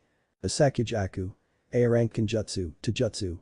The Morning Peacock is a certain kill taijutsu born from the philosophy of Mido Gai. The principle of this taijutsu is to rapidly increase the body's abilities by opening up to and including the 6th of the 8 gates, and then to strike the enemy down with countless punches. The technique is started by kicking the enemy into the air, which for most would be an instant kill. The user then jumps into the air in a distinctive stance and begins punching the enemy repeatedly. The punches are so fast, they are set ablaze by sheer speed and friction, which in turn creates a peacock-like fan of flames around the opponent. Once the attack is finished, the enemy will be sent crashing back to the ground, covered with the attack's aura. Hiradora. A-rank Kinjutsu, Taijutsu. After opening the 7th of the 8 gates, the user places a palm facing forward in front of their face with one hand and then taps it with his other hand, formed into a fist, which creates a massive amount of air pressure. Next, the user forms a unique hand seal resembling a tiger. This launches the air pressure at the opponent in the shape of one by leaving a gigantic tiger-shaped impression into the initially built-up air pressure with the hand seal. The air pressure will condense as it's moving and be focused into a single point. The technique then explodes on command, releasing the built-up air pressure in an instant. Tsukizo. A rank Kinjutsu, Taijutsu. The evening elephant is a high-level, forbidden taijutsu that can be performed by those users who have opened all 8 gates. This technique is a continuous assault of 5 punches, with each foot as they are referred to being performed faster than the one before. It creates a vacuum of pressurized air which bears the appearance of an elephant's leg, causing devastating damage to the opponent. The first punch alone is capable of creating a massive and deep tunnel in the ground, while the last has enough power to destroy a mountain. Yorihu. A rank Kinjutsu, Taijutsu. The user is covered by flames, in a specific shape as though resembling a phoenix. When the move hits, the opponent goes ablaze. Naruto shut his notebook after drafting the Hiraishin Jutsu Shiki and marking himself with the Byakugo no In. Sealing it with a blood seal, he shoved it into his drawer. Tomorrow was going to be a long day. The next day. Naruto yawned and stretched himself as sunlight struck his face. It was 6 o'clock, 1 hour before the team assignments. As he got up, he deactivated the Byakugo no In and watched it disappear as he channeled chakra to it. He had left it activated last night to amass chakra while he was sleeping. Naruto got into his shinobi outfit, complete with his tanto, shuriken, kunai, marked kunai and senbon. When he got into the kitchen, Mikoto was already preparing breakfast. "Aheo, Naruto-kun." The blonde replied with an aheo. Kachan Mikoto was his surrogate mother, so he felt it fitting to call her that. After brushing his teeth, he sat down and ate garlic toast. "So, today's your team assignments, right?" Mikoto asked. Naruto nodded enthusiastically. "Who would like to team up within your class?" "I would say practically anyone who is not a fangirl, that would mean only Hinata for the girl portion. For the boys, I would prefer Shikamaru for his intellect and strategies," Naruto said, "though if both indeed become my teammates, they'll need some serious training on confidence and hard work." Mikoto agreed. Fangirls disgusted her as they ruined the reputations of real kunoichis. Meanwhile her son disliked Naruto because of his connections with her and Itachi, so he wouldn't work well with the blonde. As for Kiba and Shino, both were trackers and wouldn't be needed because Naruto was currently the best sensor tracker in the whole of Konoha. Therefore Hinata and Shikamaru were the best choices. Then again, most things didn't go their way. She wouldn't be surprised if the worst choices like Sasuke and some fangirl were his teammates. She would later curse herself for forgetting to say touch wood. Classroom. Naruto stepped into the class, much to the surprise of most people in the room. "Hey dope, what are you doing here?" "This is only for Genin," Sasuke said. Naruto replied, "Talk to the headband." Then he sat down and began picking the dirt from his nails with a senbon. This unnerved everyone nearby, especially the squeamish fangirls. Finally he released the killing intent and kept his senbon, much to everyone's relief. Naruto smirked as watched Iruka walk in. "Alright. Genin team assignments," Iruka started, looking at the clipboard. "Teams 1 to 6, as well as 9 have passed last year and are still in circulation. Teams 7, 8 and 10 are empty as last year's batch failed and had to be sent back to the academy for another year. So." "Wait, sensei. Last year's team 7, 8 and 10 failed, what do you mean? I thought we are all genin after passing the test and being assigned a team," Sakura screeched. Iruka sighed, stroking the bridge of his nose. "No. After the team assignments, your sensei will have another test to deem if you are really worthy," Iruka stated. "As I was saying, team 7. Uzumaki Naruto." Amik. Chapter 5 Deleted Scenes. "As I was saying, team 7. Uzumaki Naruto, Haruno Sakura and Yamanaka Ino," Iruka announced. The blonde's table broke as Naruto's fist slammed onto the table. "What?" he roared. The trauma of having 2 fangirls on his team was enough to make his Sharingan activate and morph into a Mangekyo. Suddenly, Iruka's clipboard burst into black flames. "Amaterasu." Then with his left eye, he glared at Iruka, who met the gaze. "Tsukiyomi. Die, Iruka-sensei." Naruto yelled as he stabbed the Chunin with multiple swords for 3 days in the Jinjutsu world. After breaking the Jinjutsu, Naruto drew the white light chakra saber from his sheath and committed seppuku, suicide by disembowelment. "Uchiha Sasuke and Haruno Sakura," Iruka said. Naruto sighed, while Sasuke did a sharp intake of breath through his teeth. Sakura was overjoyed and yelled, "Take that, Ino pig. I got Sasuke first." The platinum blonde was fuming that a rival got in the same team as Sasuke. "Your sensei is Hada Kakashi," Iruka continued, annoyed at the 2 fangirls' behaviors. "Right. So teammate. Aburame Shino, Inuzuka Kiba and Hyuga Hinata. Your sensei is Yuhi Kurenai." Kiba gave a yahoo, while his other 2 teammates kept quiet. Interesting, his Jinjutsu teacher was teammate sensei. Team 10. Nara Shikamaru, Akamichi Choji and Yamanaka Ino. Your sensei is Sarutobi Asuma. Shikamaru yawned and sat up. Choji cheered for being with his friend, while Ino slumped in defeat. A woman dressed in a red mesh blouse wrapped with multiple bandages entered the room. She had raven black hair and unique red eyes. This was Kurenai. Following her was a bearded man in a flak jacket, smoking a cigarette. He had a sash with the kanji for fire, marking him as one of the Shugenin Jinishi, Guardian Shinobi 12. After picking up their respective teams and leaving, Sakura asked, "Where's our sensei?" Naruto and Iruka shared a knowing look. As Iruka left with his valuables, Naruto looked at his teammates. "I'm going for some training and won't come back for another 2.5 hours. Wanna come?" Naruto asked. "But our sensei," Sakura said before she was interrupted by Sasuke. "Let's go, if he keeps us waiting then so will we," the Uchiha spoke. Naruto nodded and added, "Besides, I know Kakashi-sensei very well. He'll always be late for 3 hours. Might as well make use of the time. How about sparring?" "You're on, dope," Sasuke spoke while exiting the room. "Come on, Sakura. Perhaps we can get you some training." Sakura relented only because Sasuke was leaving as well, so the trio left for Training Ground 7. Training Ground 7. "Alright, Sasuke. I'm ready, let's begin," Naruto said while cracking his knuckles. Sakura stood between the two. "Shinobi Kumite, hand-to-hand combat. Hajime," she yelled, cutting down her hand. The Uchiha rushed at him immediately as expected. Sasuke threw a punch, which Naruto parried quickly and landed a jab in his stomach. The emo flew backwards before a poof of smoke revealed that it was a broken log. Naruto smirked. Not bad, he thought as he analyzed the moves. The blonde instinctively spun around, swinging his elbow out to push Sasuke's fist away. The Uchiha swung his other fist, intent on catching Naruto with a hook. The blonde ducked under it effortlessly, then shaped his hand into a palm. He delivered a palm strike to Sasuke's stomach and sent him reeling back. The raven glared at him, then jumped around in a roundhouse kick. Naruto weaved under it, which Sasuke made use of to turn it into an axe kick. The foot caught Naruto in the face if it weren't a bunshin. "What?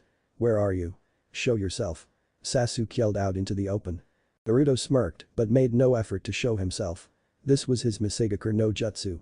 The Uchiha began throwing an assortment of weapons towards the surrounding area. Naruto dodged them exponentially. Now was the real test. Naruto unsealed his bow and drew an arrow. Knocking it, he aimed it at the tree near Sasuke's head.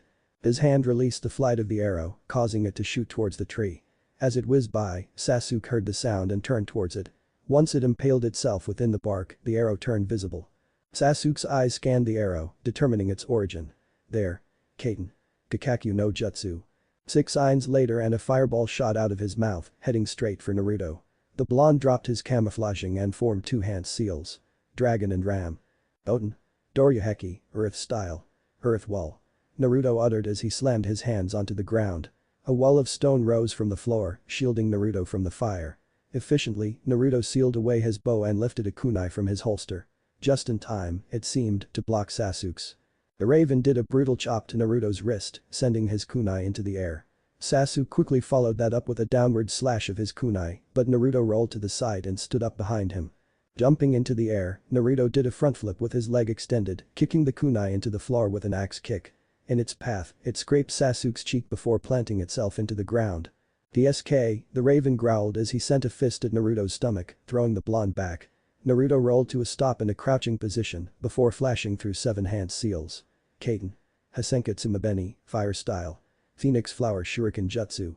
The blonde jumped back into the air, spewing fire with one hand at his mouth while unleashing a volley of shuriken with the other.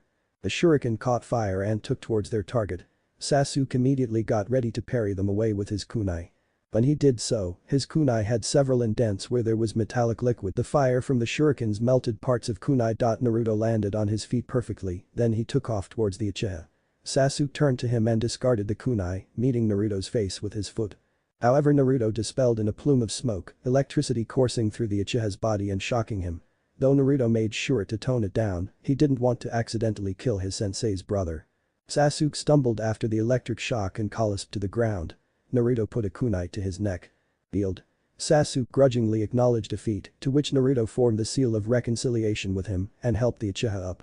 Then the blonde melted away, revealing the whole fight to actually be a genjutsu.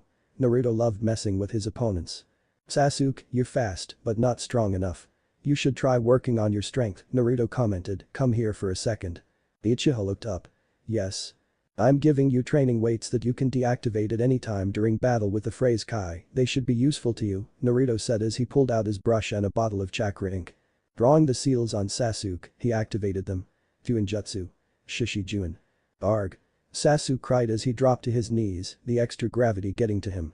Sasuke-kun. What did you do to him, Naruto? Sakura asked. Don't worry, they'll help him in the long run. He will get used to it soon, Naruto assured. Now your turn, Sakura. Come at me. Sakura slipped into a basic academy Taijutsu stance and ran towards him, throwing a punch.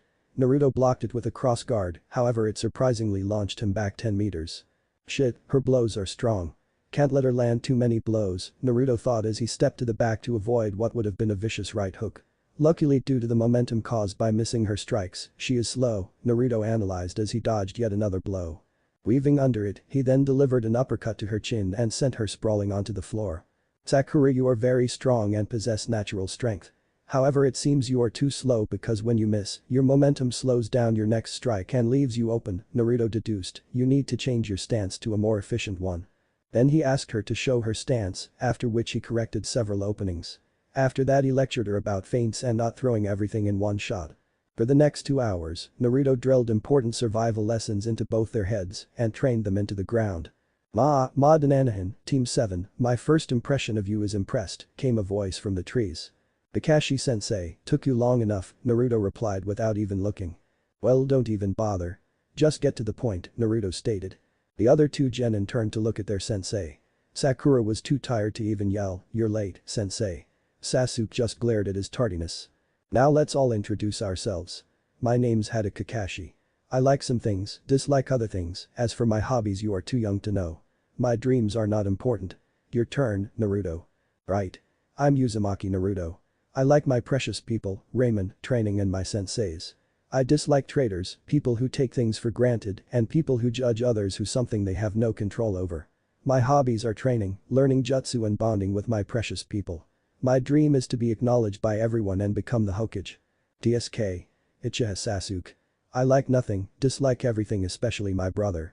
My hobbies are training and taking walks, my dream is to kill my brother and restore the Uchiha clan, Sasuke said. Oh no, I'm Haruno Sakura. I like Sasuke-kun, dislike perverts, late people, insert pointed look at sensei, and my hobbies are playing trivia games and memorizing new material for my studies. My dream is to marry Sasuke and repopulate the Uchiha clan. Kakashi sweat dropped. Okay, interesting bunch. Tomorrow, there'll be a test. It'll be so intensive that you'll puke, so don't eat breakfast. Meet here at 7 in the morning. You mean 10, Naruto deadpanned, before turning around to continue his kata. Right, Kakashi sweat dropped again, dismissed. Eyes, want to do more training? Naruto asked. Sasuke nodded while Sakura followed her crush. Sakura, you should seriously cut your hair. It's too long and enemies can make use of it to get to you, Naruto commented. The girl nodded solemnly. Using a kunai she severed her hair, shocking the onlookers. Naruto grinned. It appeared his team wasn't that bad, after all. Later at 6 in the evening. Alright, that's enough training for you guys. I would suggest coming with me to restock your weapons, how's that? Naruto asked. He had just taught them the tree climbing and water walking, two very important chakra control exercises. Sasuke couldn't help but have a grudging respect for Naruto's tenacity. The trio left the training ground and got to the Hagakure tool shop. Hello, what do you need? A girl behind the counter asked. She had brown hair tied up in buns and was dressed in a Chinese-style blouse. Hey Tenten, these are my teammates. Sasuke here needs 40 kunes and 20 shurikens, while Sakura needs 30 kunes and 25 shurikens. I need 10 kunes, 3 shurikens, 5 senbons and 1 arrow, Naruto said. Okay, Tenten said while scribbling down the order, I'll be back soon. Then she went to the back of the store. By the way, please call your father, I need a special order, Naruto called after her. While waiting, his two teammates walked around the shop, amazed at the many swords and armor sets. She reappeared with several boxes and sorting them out, gave them the respective weapons. Sasuke, that'll be 6,000 ryo, Sakura, that'll be 5,500 ryo, while Naruto-kun, yours costs 1,900 ryo, Tenten calculated. No worries, I'll pay for everything on Dananahan's behalf, Naruto declared as he pulled a large wad of money from his wallet. Sasuke and Sakura gaped at him in disbelief. Take your sets, go home and have a good rest. Trust me, eat breakfast tomorrow and come at 10, Naruto said like a sensei, while his teammates stared at him dumbly. Then they snapped out of it and left the shop, both uttering an arigato. Now what's this special order? Tenten's father Tenchi asked as he emerged from the back. Oji-sen, I want you to make me these kunes, Naruto said, taking a piece of paper from the counter and sketching on it with a pen. As a three-pronged kunai took shape, the man's eyes widened in recognition. He knew of Minato's son's identity, but this. I hope this can cover part of the cost, Naruto continued as he emptied his special kunes onto the table. There were at least 20 there. These are special kunes, they multiply when chakra is sent to the seals on the handles, Naruto started, then proceeded to explain the mechanics of the Goho kunai renden. By the end of it, Tenchi was grinning. Why are all Namikases geniuses? He asked rhetorically, before cursing himself at letting it slip. What? Naruto asked, before dismissing it. Never mind. I accept, you can get your custom order for free, the man spoke. The blonde grinned. Pleasure doing business, Tenchi Oji-san, the blonde replied. If you have anything else like this, you can show me and we can work out another deal. Tenchi said. Immediately, Naruto spun on his heel and grinned. Let me introduce you to my Goho Kabaku Fuda, Naruto said, pulling out a roll of explosive tags. When he exited the store 15 minutes later, he had gotten a free supply of three-pronged kunes for the rest of his career. Training Ground 7. Time to test this Infuen. Kai. Ninpo Sozo Saisei. Byakugo no Jutsu. Naruto shouted. A purple diamond appeared on his forehead, then black markings spread across his face. Channeling chakra to his fist, he rammed it into a tree. The entire tree was uprooted and thrown from one end of the training ground to the other, leaving behind a deep trench in its wake. Bofuen, seal. The markings receded to the diamond before it too disappeared. Hokage's office. Hiruzen sweated at the display of sheer power through his crystal ball. So Naruto had learned that. Apartment. Hidema. Naruto called as he entered the house. How was your day, Naruto-kun? Who are your teammates? Mikoto asked. There's Sasuke and a fangirl named Sakura, Naruto stated. Mikoto face planted on the table, having forgotten to say touch wood that morning. Luckily, they're not so bad. I made friends with them by sharing tips, sparring, training and paying for restocking their weapons.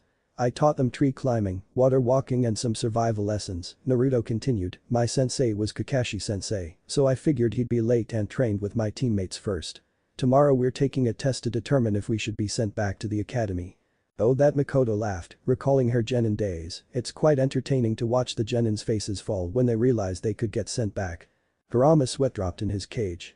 What the hell, your mum's a sadist. Hey. Don't insult my mum, furball. Naruto protested in his thoughts. Yeah, whatever, the Kyuubi replied, cutting off the link. Naruto dug into his dinner and washed the dishes. Then he stripped down to take a shower. After washing away the dirt and grime of the day, he entered his study to continue decrypting the mystery of the Hiruzen. So, the Jutsu Shiki is a teleportation seal array with a chakra circuit activated by a hand seal, though with enough training, no hand seals are required. By the looks of it, it is composed of two seals, linked by a conduit to form an array. The first, the transmitting seal, disintegrates the user, then tears open a rift in space-time which the user enters. The second part, the receiving seal of another Jutsu Shiki that the user aimed to appear at, opens another rift, this time back to the real world. Then it reintegrates the user. The whole process occurs in less than 1/100 of a second. So in total the Jutsu Shiki is made up of two seals, with 4 functions. To first disintegrate the user, send him to a rift that it opens in space-time, or open a rift to the real world and reintegrate him there, Naruto deduced. Got it, the level 10 seal master muttered as he reconfigured the intricate network of the chakra circuit on paper. I can reduce the Jutsu Shiki to just a receiving seal, then apply the transmitting seal on myself. This way it's easier to replicate the Jutsu Shiki on my kunes, and that I don't have to be near a kunai to teleport. However, how do I link the transmitting seal to the receiving seal without a conduit? Naruto pondered on that for a while, letting his pencil drop. You could use a sensory seal, then use it to lock on any receiving seals, Kurama suggested, much to his surprise. The blonde gasped, he didn't know that the fox knew that much about Fuinjutsu. I've been around for more than 1,000 years, figures I have a lot of knowledge on the shinobi arts, Kurama deadpanned. Naruto facepalmed, then drafted a sensory seal onto his notebook. Alright, so I'll build the chakra circuit starting with the sensory seal, then connect it to the transmitting seal with a conduit and 2 chakra ports. Naruto pulled a brush and chakra ink, then marked himself with the seal array. All that was left was to wait for the kunes to arrive and mark them with the transmitting seals. He smiled at the revelation. He had just uncovered the secrets of the Hiruzen. And only he would be able to use it, for he planned to mark them with blood seals. Naruto practiced some kata in his room before sleeping at 9. The next day. The sunlight once again hit his face, he should seriously get blinds. The blonde yawned and sat up in bed. Today was the day of an important test, so he naturally required the best outfit he could put together. He opened his wardrobe and found a black Uzumaki jumpsuit. It consisted of a black shirt with red Uzumaki spiral designs on the shoulders and black pants. Next, he found a suit of light body armor, similar to a vest. It would provide protection against kunai and shuriken penetration from throwing, however stabbing was still a vulnerability. Then he put the leather straps for the sheath of the Hakochikura and his quiver of arrows in a cross. Later, he put on a utility belt with a large pouch at the back to store an assortment of weapons. Usually they would be for his special kunai, but he had exchanged them for the three-pronged Hiraishin kunais that would come in later in the week. Above the pouch was a sheath for a dagger, just in case. Strapped to his right leg with medical tape was a kunai holster, while the left had a shuriken pouch. On his right arm he had his senbon launcher, fully loaded. Underneath that was a pouch of senbon. Besides that, there was a spring-loaded kunai under each sleeve. His bow was already in the left-hand storage seal, so that was fine as well. Lastly, Naruto put on his favorite pair of black fingerless gloves with chakra metal plating. He was more than ready for the test. It was 8 already, but Naruto knew Kakashi well enough, so he took his time to prepare breakfast. First a baguette, then some hotcakes and scrambled eggs. Once he finished cooking and eating the meal, it was 9. He left for training ground 7 to get some warm-up. Training ground 7. Sasuke was already there, practicing what Naruto recognized as the Uchiha clan's interceptor fist. Meanwhile Sakura was doing the tree climbing exercise. Naruto smiled at them. "Aheyo, Sasuke, Sakura," Naruto called as he walked onto the river, cutting through the training ground. "Aheyo, Naruto-kun," Sakura replied, while Sasuke did the same without the honorific, "No shit, that's creepy." The blonde sat down and began meditating.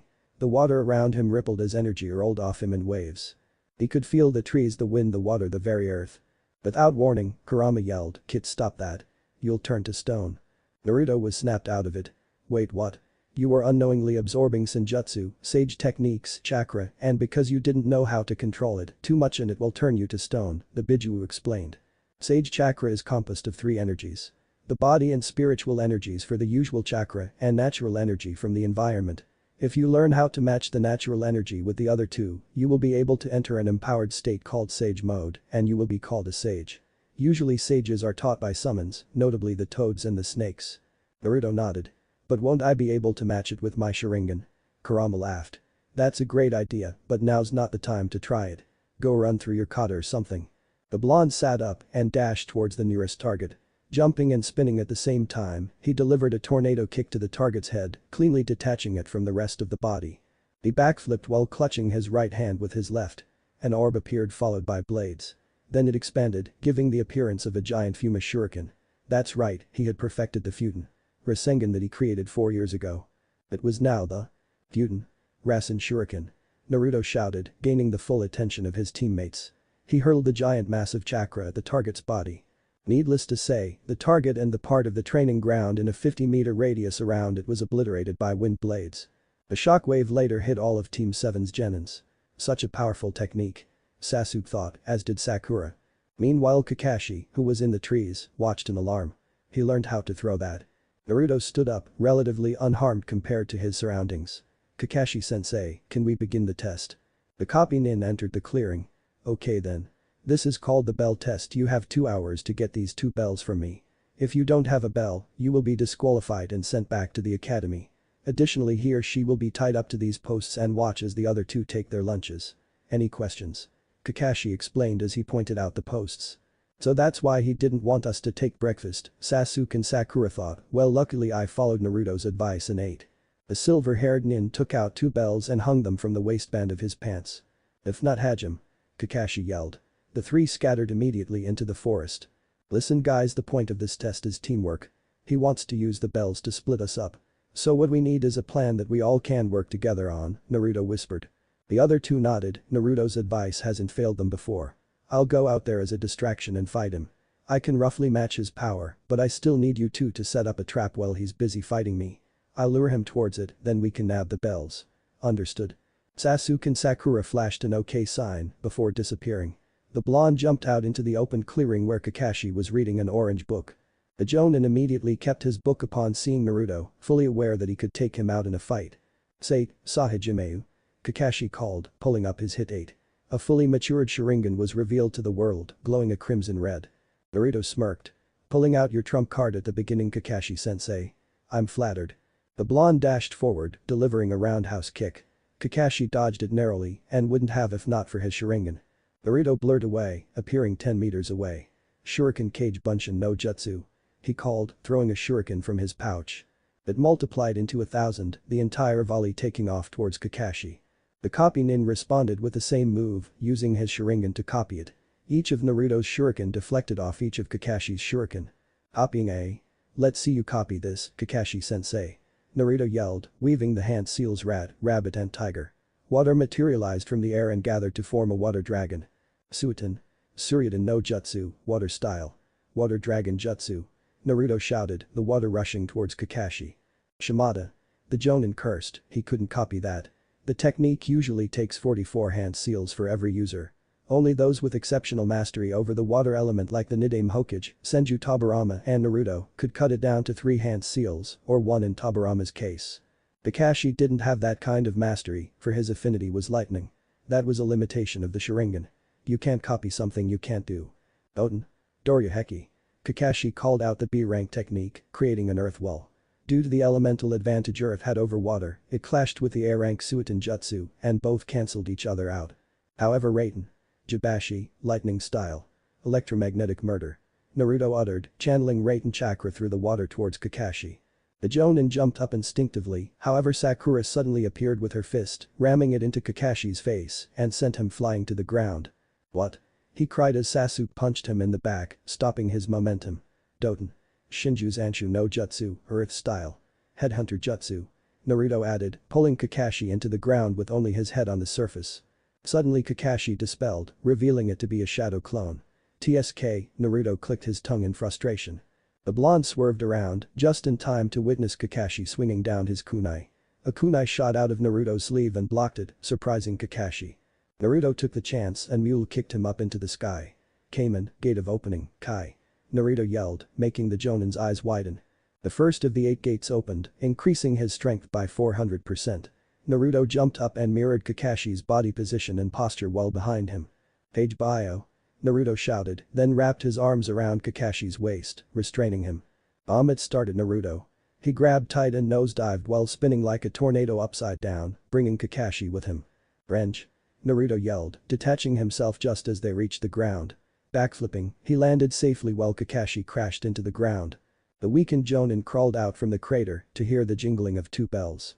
Sasuke and Sakura were each holding a bell, while Naruto was recovering from usage of the first gate. Alright, you all pass. Kakashi panted out, giving a thumbs up. Then he dropped unconscious. Naruto picked up the body of his sensei. He should be fine by tomorrow, we'll start our missions then. See you guys at 7. Sasuke and Sakura nodded, then began sparring. Naruto looked down at the face of Kakashi. Sheesh, overuse of the Sharingan, talking about that I didn't even use mine and beat him, Naruto thought as he brought him to Kakashi's house. After depositing him in his bed, Naruto left the house for Anbu HQ. Now that he was officially a genin, he wanted to buy a bingo book to read, just in case he ran into one of them in his C-rank missions. Anbu HQ. Hello Naruto, how can I help you? Yugao asked. I would like to purchase a bingo book please, Naruto requested. The purple-haired Anbu turned to a shelf and picked up a brand new copy of the monthly bingo book. Here. Would you like to subscribe? That way every month we'll deliver it to your house and you can get a copy without coming here, Yugao suggested as she handed him the book. Naruto assented. Okay, how much is it? 1,000 ryo for the book and 10,000 ryo for the subscription. Naruto pulled out the money and gave it to her. Arigato, Yugao-sensei, Naruto said to his Kenjutsu teacher before leaving. Hagakure tool shop. How are my kunes doing, Ajisan? Naruto asked. Tenchi smiled at him. I've already completed 20 of them, by the end of the week I should have all 100 ready. Can you give me the 21st? I want to go home and mark them, then test the you-know-what jutsu. Tenchi went to the back and took the 20. Here you go, Tenchi said, by the way since yesterday the business has boomed, everyone wants one of your special kunai and explosive tags. Good to know, Naruto smiled once again, pleasure doing business. Jana. Ichiraku Ramen. Konnichiwa, Tuchi Ajisan, Naruto greeted, and you too am Nichan. The usual? Am asked. Hi, replied Naruto, who heard the sound of noodles being cooked. Later, 10 bowls of miso ramen were set on the table. Itadakimasu, Naruto said, breaking his chopsticks. He began eating. When he did, that was only time his politeness and etiquette dropped. 3 minutes later, the empty bowls were returned to Tucci. Am shook her head. I still don't understand how the hell you can stomach all of that. Naruto grinned. Neither do I. Apartment. After a customary tadaima, he entered his room and got to work marking the kunaes. He channeled chakra to his seal array and teleported to a kunai that he had chosen. It works. Naruto cried, giddy with excitement. Now he would test it out on the field. He went to a training ground and planted all his kunaes in specific locations. Then he began teleporting around with his weights increased to the next level. 3 hours later. He had just teleported back and forth among the 20 kunai, now he was feeling dizzy, nauseous but most of all, tired. He sat down to have a rest. This reminds me, Kit. Didn't you say you wanted to match natural energy with your Sharingan? Kurama asked, then exclaimed, this is the perfect time. Feeling revitalized, Naruto began gathering Senjutsu chakra with his Sharingan activated. The surrounding chakra seeped into his body. He could see with his Sharingan, a greenish substance similar to his blue chakra flowing into his chakra coils. It was equal. Naruto stood up and cut off the chakra flow. Red pigmentation spread around his eyes, then 2 thick lines branched out from the tear duct on each side of his nose. Lastly on his forehead, a red dot appeared with a red circle around it. Senin Modo, Sage Mode. You're a Senin, Sage, Naruto. Kurama congratulated. Naruto rushed forward to a training dummy. With a light punch, it splintered into pieces. I didn't even use much force, Naruto marveled, his face looked like that of a kid brought to a candy store. Kurama smirked. That's not all, Kit. By utilizing the surrounding natural energy, you can still hit something you miss with the energy. For example, go to another dummy. Purposely miss your punch, but the distance must still be near. Naruto did as told, missing his punch narrowly, but the target shattered anyway. Amazing, what else? You'll have increased speed, power and reflexes. Also, you are more attuned to your environment such that you can sense things easily. Basically, it increases your already powerful sensory ability by tenfold, Kurama explained. After testing that out for about another 15 minutes, he ran out of Senjutsu chakra. This new milestone proves you are worthy of my contract, the Kyuubi declared. Contract? What contract? Asked the confused Naruto. The Kitsune, Fox, summoning contract. By drawing blood and performing the Kuchius no Jutsu, summoning jutsu, with the hand seals boar, dog, bird, monkey and ram, you'll be able to summon a variety of foxes based on the amount of chakra you input. The boss summon that requires the most chakra to summon is of course, me, Kurama boasted. Then Naruto was pulled to the mindscape. Mindscape. The Kyuubi dropped an open scroll to the cave floor. With your blood, sign your name and put the fingerprints for every finger in a slot, Kurama ordered. Naruto did as commanded. Now go back and perform the Kuchius no Jutsu, the Kyuubi said, remember, you must first draw blood before doing it. Real world. Naruto brought his right thumb up to his incisor and bit down hard, causing blood to flow out of the wound, though it already began healing. I, Inu, Tori, Seru, Hitsuji Kuchius no Jutsu. Naruto called, slamming his palm onto the floor. A black summoning circle spread out from the point of contact before smoke filled the area. A red fox appeared on the scene. She had wind blue eyes and a long snout. So you're the new summoner, then? I am your personal summon, Akane. Hello Akane, my name is Uzumaki Naruto, the blonde greeted. I am capable of many things, like collaboration and jutsu. My element is fire and lightning. I can also transport you and any friends to anywhere by increasing my size, Naruto-san, Akane introduced, my Itato Masaru is a spy fox. He has a keen nose and sharp eyes, and he can turn invisible via Kitsune ninjutsu. He can also serve as messenger. Good to know, see you next time, Akane-chan, Naruto said before she dispelled, returning to the summoning realm. Apartment. The day I learned to Hiruzen, became a sage and a fox summoner as well, Naruto recalled, before hitting the sack. The next morning. In Anahin, are you ready for your first mission? Kakashi asked. There was a hi and nod in HN. They entered the mission room. Team 7, your first D rank, eh? Well, the mission is to capture Tora, Echunin said. Cool, we get to capture a tiger? Sakura asked. Tora, the cat of the fire daimyo's wife, he elaborated, causing facepalms from the whole of Team 7. Kakashi sighed. Welcome to the wonderful world of D ranks. After a week of those dreadful D ranks, Naruto had acquired all 100 of his Hiruzen kunaes and replaced all of his standard ones with them. Also, he held the record for the fastest time to catch Tora. Flashback. Naruto held the cat in his hands, it was snarling at him until Naruto put him to sleep with a Jinjutsu. He marked Tora discreetly with the Hiruzen Jutsu Shiki on his hand.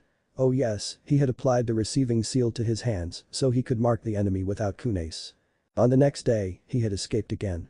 Naruto was in the mission's office and planted a receiving seal. Within a second, he disappeared and reappeared in the office, a look of shock evident in Kakashi's and the Chunin's eyes who recognized the jutsu due to the blinding yellow flash. I believe I broke the record, Naruto smiled pleasantly. Present. Team 7 reporting for another mission, Kakashi said. The Chunin looked up into Naruto's eyes, the one who broke the record. However, instead of the usual cerulean blue, it was crimson red with 3 spinning black tomo. He suddenly felt compelled to give this team a C-rank mission. In a daze, he went to the C-rank shelf and pulled out a scroll. Here you go. Protect Azuna, the bridge builder of Nami no Kuni, Land of Waves, till he completes the bridge. An old man wearing a straw hat strolled in. I asked for top-notch protection, not a bunch of brats, Azuna complained, taking a swig from his sake bottle. For a couple of bandits, you won't need top-notch protection. Besides, I think 2 A-rank shinobi on the team should be more than enough for a genin squad, Kakashi stated. Azuna's eyes widened. Fine then. I'll see you guys at the east gate in an hour. Then he walked off. 2 A-ranks? Who, Kakashi-sensei? Sakura asked. Naruto and I, Kakashi answered, before body flickering away. Naruto disappeared in a yellow flash to avoid the argument that would surely come. Damn it, and he was befriending his 2 teammates. East gate. Naruto appeared, sitting below a tree and meditating. Naruto, we're getting ready to leave, Kakashi said to his student. The blonde, who was gathering natural energy, stood up. IQs. An hour down the road, and Naruto detected 2 extra chakra signatures in a puddle on the floor. He smirked. It hasn't been raining for weeks, if they're trying to hide at least act like it, Naruto thought, sensing 2 mid-Chunin level chakra sources. Just as they crossed it, Naruto yelled, scatter. At the same time, 2 shinobi jumped out from the puddle and wrapped a shuriken chain around Kakashi. They pulled hard, reducing their sensei to sliced flesh. Meanwhile, Sakura was in front of Tazuna in a protective stance. Sasuke had jumped off to the opposite side of the road. Naruto was in the middle, analyzing the enemy. The Onikaidai, Demon Brothers, Gozu and Maizu. 2 Chunin Nukenin, missing Nin, from Kurigakure. Naruto said aloud, the article that he had memorized from his bingo book. You seem to know us very well, Genin. Now step aside. Hand over the old man and we won't hurt you, Gozu said menacingly, unleashing his killing intent upon the 4. Naruto burst out laughing, his kai had nothing on Kurama's or his. What's so funny? Maizu asked, annoyed. The blonde pulled out a 3-pronged kunai. You just picked the wrong squad to mess with, Naruto replied, twirling the kunai. The 2 Chunin paled, recognizing the look. Blonde hair, blue eyes, it's the Kairoi Senko, yellow flash. Gozu cried. Naruto shrugged, getting into a stance. I'll end this quick, the blonde said, unknowingly uttering his father's most favorite phrase before ending the enemy. The 2 froze up, letting Naruto throw the kunai onto the floor. In a flash of yellow, he teleported while unsheathing the Hakochikura 2. The blur of white moved across Gozu's neck. When it faded away, he already had his head rolling across the floor. Naruto then moved onto Maizu, kicking him in the testicles. Then he glared into his eyes, Sharingan spinning. Meijin. Saren no Naraku, demonic illusion. Blue Lotus Hell, Naruto whispered. This was, in Naruto's opinion, the best tool for torture and interrogation. Under this genjutsu's effect, any pain, no matter how small, could be magnified or relocated to another part of the target's body. Maizu crumpled to the floor, holding his manhood in extreme pain. Now you're going to answer my question, Naruto said, Sharingan glowing. Who do you work for? Gato, the shipping magnate. Is there anyone else waiting for us? Momochi's Abusa and his apprentice. Naruto looked him in the eye one last time. Meijin. Kasagi no Jutsu, demonic illusion. Shackling stakes jutsu. Maizu involuntarily screamed as he fell to the floor, immobilized. He had the sensation of 1,000 spikes being driven into his body. He stopped when his head left his body. Naruto picked up the kunai and sealed away both heads, intent on cashing in the bounty. His teammates and Tazuna watched the whole process in shock at how easily the genin had defeated both Chunin. So this must be the other A-rank within the team, Tazuna thought. Kakashi-sensei, you can come out now, Naruto said as the silver-haired nin jumped from the nearby trees. But I thought you died, Kakashi-sensei. Sakura cried. TSK. Kawarami no Jutsu, Sakura, Sasuke said, pointing to the sliced logs lying on the floor where Kakashi's corpse was supposed to be. Kakashi-sensei, Maizu said that Zabuza would be waiting for us, Naruto reported. Kakashi stared at the client. Now it made sense why he wanted top-notch protection. This mission has turned from C rank to A rank. Tazuna, why are shinobi after you? The old man sighed and explained, our country is currently broke because Gato the tyrant is controlling our country with his thugs. If we complete the bridge linking Nami no Kuni to Hai no Kuni, Land of Fire, we will prosper. Gato doesn't want that and sent shinobi after me. However, I can't afford anything higher than a C rank, so I lied about the mission parameters. Kakashi asked, Team 7, do you want to continue this mission? Naruto nodded, well Sasuke agreed as well not to get outdone. Sakura, as usual, agreed with her crush. We have reached a consensus. We will continue the mission, however we expect full payment when your country is wealthy again, Tazuna-san, Kakashi announced. The client thanked them profusely as they continued on their journey. Order of Hai no Kuni. Naruto heard the sound of rustling behind a bush and launched a kunai at it. What fell dead was a white rabbit. White? How can it have a white coat in summer? Something is wrong, Naruto analyzed before he detected a chakra signature closing in on them. Get down. Kakashi yelled just as someone else shouted, Hasenken, flying revolving sword. A massive broadsword shaped like a butcher's knife flew at head level, spinning like a boomerang, before it impaled itself on a tree close to the shore of the lake marking the border. The Kubikirabacho, decapitating carving knife, so this must be Zabuza. Naruto thought. Kurigakure no Kijin, demon of the hidden mist, Mamachi Zabuza. A rank Anbu Nukanen from Kurigakure, Naruto read off his mind. Sharingan no Kakashi, now I see why the demon brothers failed. And who are you, smartus? Zabuza said snarkily as he appeared standing on his sword. The blonde looked up while drawing his Hiraishin kunai. It's a pleasure to meet a fellow A-rank, Naruto answered. The demon of the hidden mist paled visibly. The Kairoi Senko. I don't understand why I am always mistaken for the Yondaime Hokage, but it's fine, I intend on surpassing him. Naruto shouted before he charged. But that, Zabuza came to a conclusion. This kid must have been the Yondaime's son, though it looked like he didn't know. Zabuza jumped off his sword while catching the handle, bringing it down with him. Then he did a vertical swing. Naruto blocked it by catching the edge of the blade between two prongs of his kunai. Then with his strength, he swiped the blade away to the left.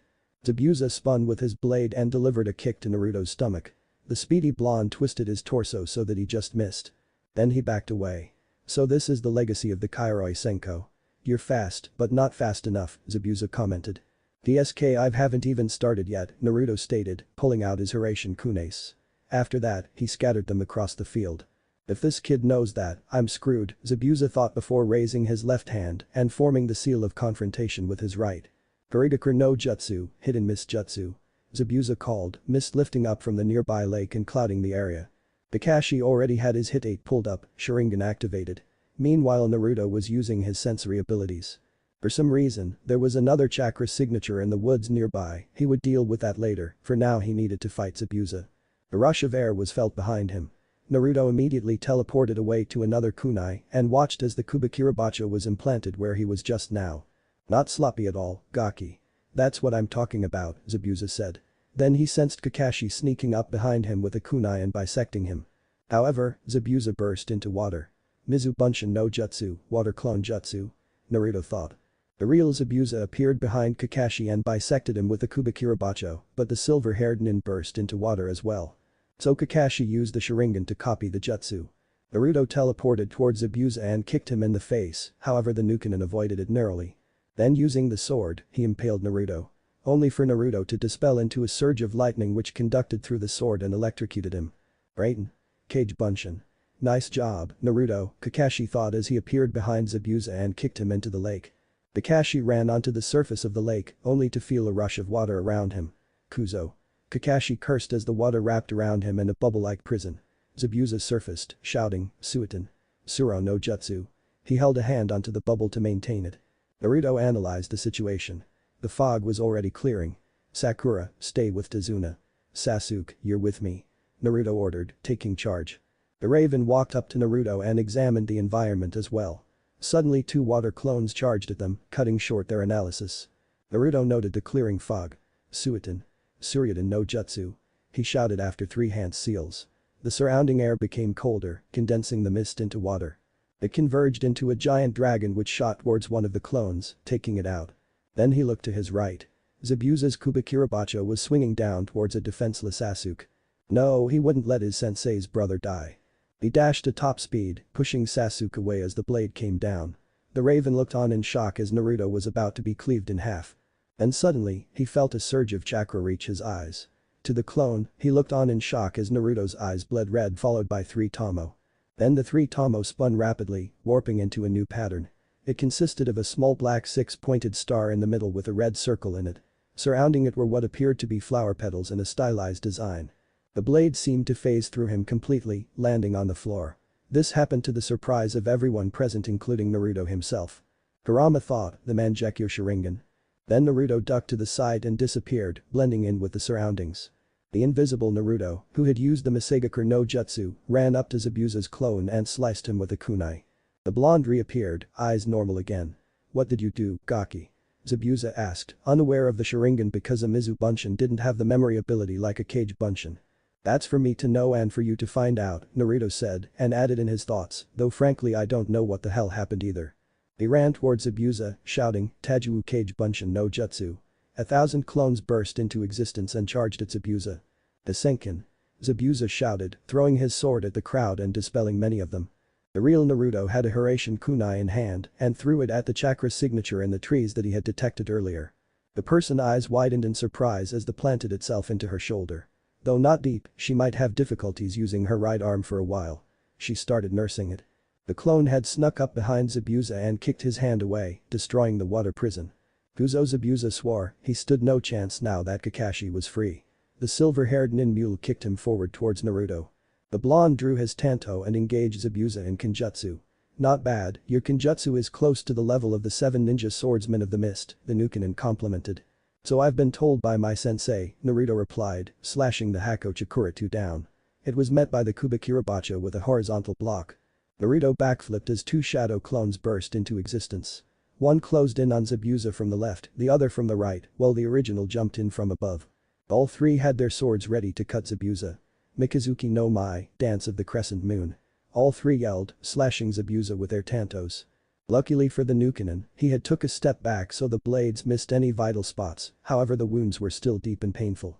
But the signal, the figure from the woods appeared a kunoichi dressed in the standard Karigakur pinstriped outfit. Over that she wore a green haori with white trimmings and a brown sash with a fringe trail around her waist. Her fingernails and toenails were painted turquoise and she had a Karigakur Anbu mask over her face. Oh, that in her right shoulder was wounded. "What's your name, Gaki?" Zabuza asked a final question. "Uzumaki Naruto," the blonde answered. The kunoichi grabbed Zabuza and disappeared with a shunshin, making a getaway. Naruto sighed and teleported to all the kunai, retrieving them. Kakashi had collapsed once again, overuse of the Sharingan. He hoisted his sensei up in a fireman's carry, then turned towards Tazuna. "Let's go to your house. We should be safe for now," Naruto said. The old man nodded and walked forward with the rest of Team 7. They would rest for now, but no doubt there would be another confrontation. Deleted scenes. "But I thought you died, Kakashi-sensei." Sakura cried. I smiled. "I did, you're just hallucinating. Soon, Naruto and Sasuke will have to send you back for a mental examination." "But..." "Stop talking to yourself," scolded Kakashi's ghost harshly. "I am not talking to myself," she screeched, gaining the attention of both her teammates. Naruto whispered, "She must be mentally scarred after Kakashi-sensei's death. After this we'll bring her back to the asylum."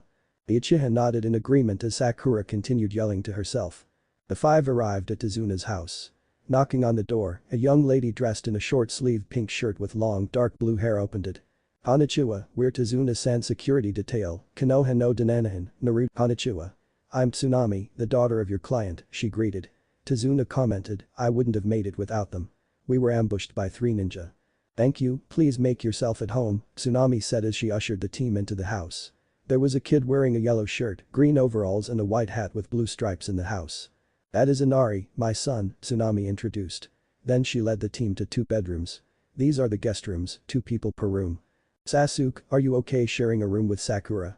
"I need to take care of Kakashi-sensei," Naruto asked. Internally, Sakura was cheering. Sasuke replied with a sigh. "Fine. If he's gonna be any use to us, you might as well take care of him." Naruto nodded and set Kakashi on the futon. He covered him with a blanket before leaving the room. Tsunami brought the Genins of Team 7 on a tour of the rest of the house. "If you need anything, feel free to ask me," Tsunami finished. "Thank you for the hospitality, Tsunami-san," said Naruto politely. He turned to address the rest of his team.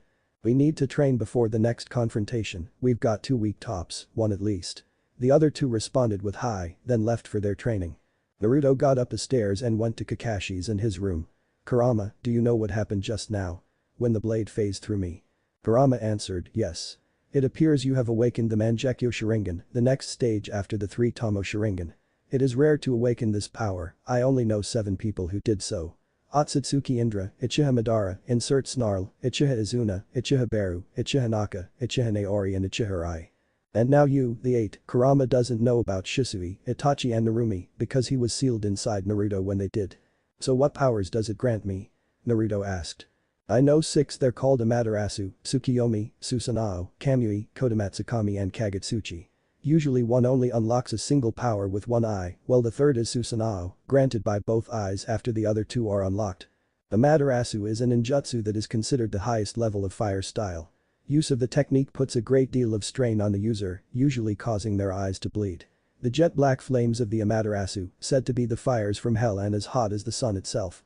By focusing their vision upon an object the user is able to ignite the flames, ignite at the focus of the user's vision. The black flames of Amaterasu are stated to burn through mostly anything in their path, even smothering regular fire techniques with ease. Amaterasu is said to never stop burning, even when whatever is caught by Amaterasu is completely reduced to ash or destroyed, it can still continue burning for 7 days and 7 nights. It cannot be extinguished with water or any other normal methods. However, the flames cannot burn through chakra. Also, the flames burn fairly slowly compared to ordinary flames. This allows anyone struck by Amaterasu an opportunity to remove whatever clothing or body parts have been caught ablaze before the flames spread further. The flames can also be extinguished by the user that summoned them, albeit it puts great strain on their eyes, Kurama explained. Next, Tsukiyomi is noted to be one of the most powerful genjutsu in existence. Tsukiyomi requires eye contact to be performed, trapping the target within an illusion completely under the user's control. It allows you to alter the perception of time with ease within the genjutsu to make a few seconds seem like many days as a means to torture the target. This results in the victim suffering psychological trauma that incapacitates them for a considerable period of time. Such a powerful technique is not without its disadvantages however. Due to the complexity of the illusion and the quickness with which it is executed, an enormous amount of chakra is necessary and an added amount of stress is placed on the left eye. The ultimate defense. Susanoo is an ability granted to those who awaken the powers of both their Mangekyo Sharingan. It creates a gigantic humanoid being that surrounds the user and fights on their behalf. As one of the strongest techniques granted to those that have acquired the Mangekyo Sharingan, it is the user's guardian deity, but at the same time, it consumes the user's life force and damages their body over time. With continued mastery of Susanoo, the user can bypass this weakness and can continue to sustain Susanoo, with the only concern being their chakra reservoir.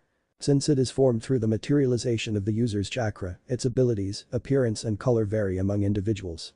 The user is able to freely move around within Susanoo's body, as well as levitate inside of it, and can also leave its body entirely while maintaining it. It is also possible for others to enter Susanoo when allowed by the user. While Susanoo acts as a defense against external attacks, anything coming out of its body will simply phase through it. Susanoo can also be easily reformed in the event it is obliterated by a powerful attack, provided it protected the user from being massively injured and they're still physically capable of reforming it. Several users of this technique have demonstrated the ability to activate and maintain Susanoo without having their Mangekyo Sharingan active or even their regular Sharingan. As with other techniques granted by the Mangekyo Sharingan, the user's eyes and body are strained while using Susanoo, and a large amount of their chakra is consumed. Because the user is able to freely pass through Susanoo, it is possible for an opponent to forcibly remove them from it. A sufficiently powerful attack can result in damage being done to Susanoo, especially during the technique's developmental stages, after which the user is left open to attack.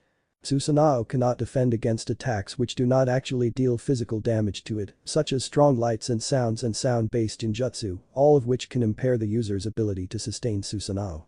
As it develops, Susanoo goes through several different forms, usually gaining additional weaponry in the process. The user can switch between these forms at will or, in the case of the first 2 stages, leave it in a state between forms. When first activating the technique, the user can only manifest a portion of Susanoo's skeleton, such as a smaller version of its ribsage, which, while providing a good defense, can still be fractured, as well as melted. The user can form other parts of the skeletal structure, such as an arm, to interact with their surroundings or to wield one of Susanoo's weapons. When first forming, Susanoo manifests around the user as an aura. Eventually, the user is able to form the entirety of Susanoo's skeletal structure. Additional musculature and skin can then form atop Susanoo's bones, progressively completing it until it develops into a fully manifested form, in which the vulnerabilities of the skeletal form are largely eliminated. In its next form, this fully humanoid shape is further surrounded by a layer of armor that causes it to resemble a Yamabushi. At this stage, it can prevent enemies from reaching the user unless they can get through Susanuo's various layers. Though users of this technique often only form Susanuo's upper half, legs can be manifested to give it a full body, granting it increased mobility. Some users, who have attained perfect mastery over this technique, are capable of stabilizing Susanuo's chakra, causing it enter a colossal form known as the Kansatai Susanuo, perfect Susanuo. Through the use of Susanuo, the user is able to create the Yasaka no Magatama, Yasaka beads, from any of its hands, which can comprise of a single Magatama to several bound together through their respective centers, by a thread of chakra. Due to this structure, the tools act in a similar manner to that of a shuriken when thrown by Susanoo, rapidly spinning towards the intended target and result in a powerful collision upon impact. The size of the created projectiles are dependent upon the user's intent and situation, with smaller variations often used when fighting in close quarters or confined spaces. While all operating in a somewhat similar manner, the technique can assume multiple forms that differ slightly both in appearance and use. These range from 3 Magatama bound together by a single circular thread that are created either between two of Susanuo's hands or from just one, which are then propelled towards the target as a single combined projectile. Or, a considerable number of Magatama strung out between two of Susanuo's hands, using an interconnecting thread. These then detach themselves from one another once propelled towards the target so that each Magatama becomes a separate projectile. The power when the Magatama are separated is comparable to explosive tags. There is also another weapon similar to the Yasaka no Magatama, it's called the Tsukumo. After manifesting the Susanuo's upper body, it opens its ribsage to expose its chest before launching a barrage of large green-colored chakra needles. Kurama explained, marveling Naruto with his knowledge of the Susanuo. Kamui is a powerful Mangekyo Sharingan Ninjutsu, visual technique that creates a unique and specialized form of space-time ninjutsu. It allows the user to achieve two very distinct, yet closely associated feats: teleportation and intangibility. Kamui allows the user to transfer anything to another dimension. Once a target is sent to this dimension, it is unable to escape. This technique, when used through the right eye, is also able to make the user intangible by transporting portions of their body to the same pocket dimension. Each eye is able to transport targets by creating a swirling distortion that opens a void into another dimension. This technique's effect acts as an attractive force, both visibly drawing the target inwards and distorting their form until they disappear. A user of the right eye requires physical contact to absorb a target, while a user of the left can do so from a distance. Kamui also allows the user to teleport to virtually any location they desire by absorbing their own body into the swirling distortion. When using Kamui to teleport, whatever the user is touching will be warped along with them, and their chakra becomes untraceable. After storing a target within Kamui's dimension, the user can then eject it from their eye at any time.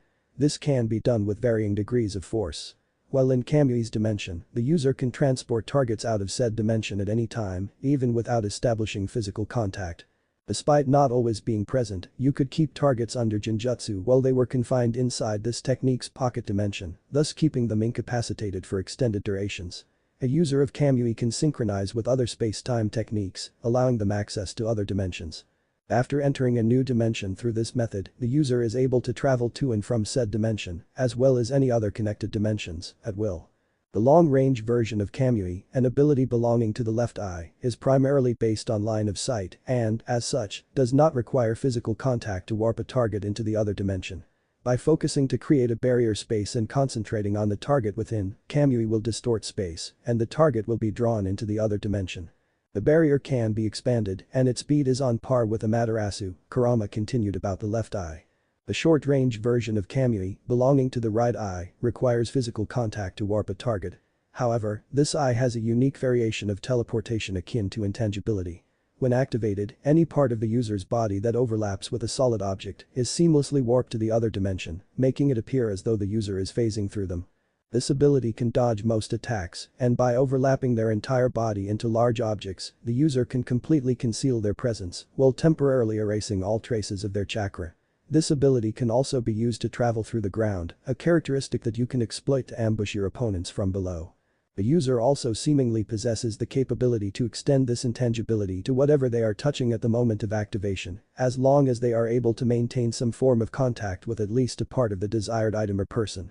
It also allows the user to bypass even the strongest Kekai ninjutsu, barrier ninjutsu, Kurama said about the right. When both eyes are used together on the same target, the teleportation process works twice as fast. Through both eyes, the user can create two distortions at the same time and connect them. The user can not only create two distortions, but also create a portal in their line of sight that can connect two dimensions. Doing this, however, requires a tremendous amount of chakra and places significant strain on the user's eyes, causing both to bleed. Using both eyes on oneself allows the user to augment their other techniques, such as aiding in the usage of attacks through intangibility or expanding the range and number of targets to teleport through projectiles. However, the Mangekyo Sharingan is a dojutsu that, with continuous usage, burdens the user with the loss of their eyesight. Since this is the source of Kamui, using it in rapid succession put Kakashi's body at risk as well. Similar to Amaterasu, repeated use of the technique puts a great deal of strain on the user, which can cause the eye to bleed when overused, Kurama said, explaining the drawbacks of Kamui. Next. Kodomatsu Kami is a dojutsu that casts a powerful yet subtle mind-controlling genjutsu on the target. The technique allows the user to enter the mind of any individual within their field of view and manipulate them by giving them false experiences, making it seem as if they were doing things of their own free will. It is regarded as a genjutsu of the highest caliber due to the victim being entirely unaware that they are being manipulated. After it has been used, this dojutsu requires a decade before it can be used again. However, this period can be drastically reduced through the possession of Senju Hashirama's cells, Kurama said. Lastly, Kagutsuchi is a technique which applies shape transformation to any technique you use. This is especially useful for creating jutsus. You may think that this is useless, however look where the Rasen Shuriken has got you. The pinnacle of shape transformation. This is a left eye technique, so it is perfect if you combine this with Amaterasu if you have both techniques, Kurama explained. Then he said, I need water, I've been talking for the past 30 minutes. Naruto thought up of a pool of water which Kurama drank from. So I have Kamui, then, based on the intangibility that occurred in the fight, Naruto deduced, cool. That means I can use Susanoo because Kamui is a technique that is both a left and right eye technique. That's right. But I think with extensive training, you can unlock even more abilities, Kurama said, now go for your training. Yes sir. Naruto replied, saluting. Then he exited the mindscape. When he looked at the clock, less than a second had passed. 1 hour in the mindscape is but a second in the real world, Kurama said through the mental link. Naruto went downstairs to hear with his enhanced hearing that Tsunami muttered under her breath, shit. I forgot to buy the carrots. Tsunami-san, I could go out to town and buy it for you, he offered. The woman gave him a grateful look before turning back to the kitchen. Town. The place looked very dreary and miserable. There were many beggars and orphans along the road, to which Naruto gave them money. The shops were all lacking in what they could sell, most were bare, and the food was scarce. When the blonde entered a vegetable stall, he saw someone else just walk in and steal a corn maze. Like seriously, he didn't even bother to be discreet. The blonde shook his head and picked up 3 carrots. He paid for them and left. Sealing the carrots into his storage seal, he spotted 3 men surrounding a pregnant lady. Pay up. Gato-sama demands that you pay tax, or else we'll kill you and your baby. The tallest man said. Please, no. I need the money for my baby. The woman cried, begging for mercy. Naruto's eyes narrowed as he unsealed his bow and drew 2 arrows from his quiver. Within 2 seconds, the 2 lackeys dropped dead, much to the leader's surprise. He turned to Naruto. How dare you? Gato-sama will have your head. The blonde grabbed him by the throat, lifting him up. And I'll have yours if you don't answer my question. His eyes bled red and warped into a Sharingan. Glaring into his eyes, he said, now, listen up. I want you to go back to Gato's residence and after that, kill yourself. Understood. The man's eyes glazed over. Hi, master. Naruto bit his thumb and summoned Masaru. Masaru, please tail that man back to the enemy's hideout. When he kills himself, can you scout out the area and find out how many sentries there are? Also, please inform me where Gato is when you find him. When you're done, go to a safe place nearby and use the Gyaku Kuchius no Jutsu, reverse summoning jutsu. Thanks. The fox nodded as he processed the information. Roger that, Naruto-san. Then he turned to the pregnant woman who was still on the floor. Please don't hurt me. He sighed.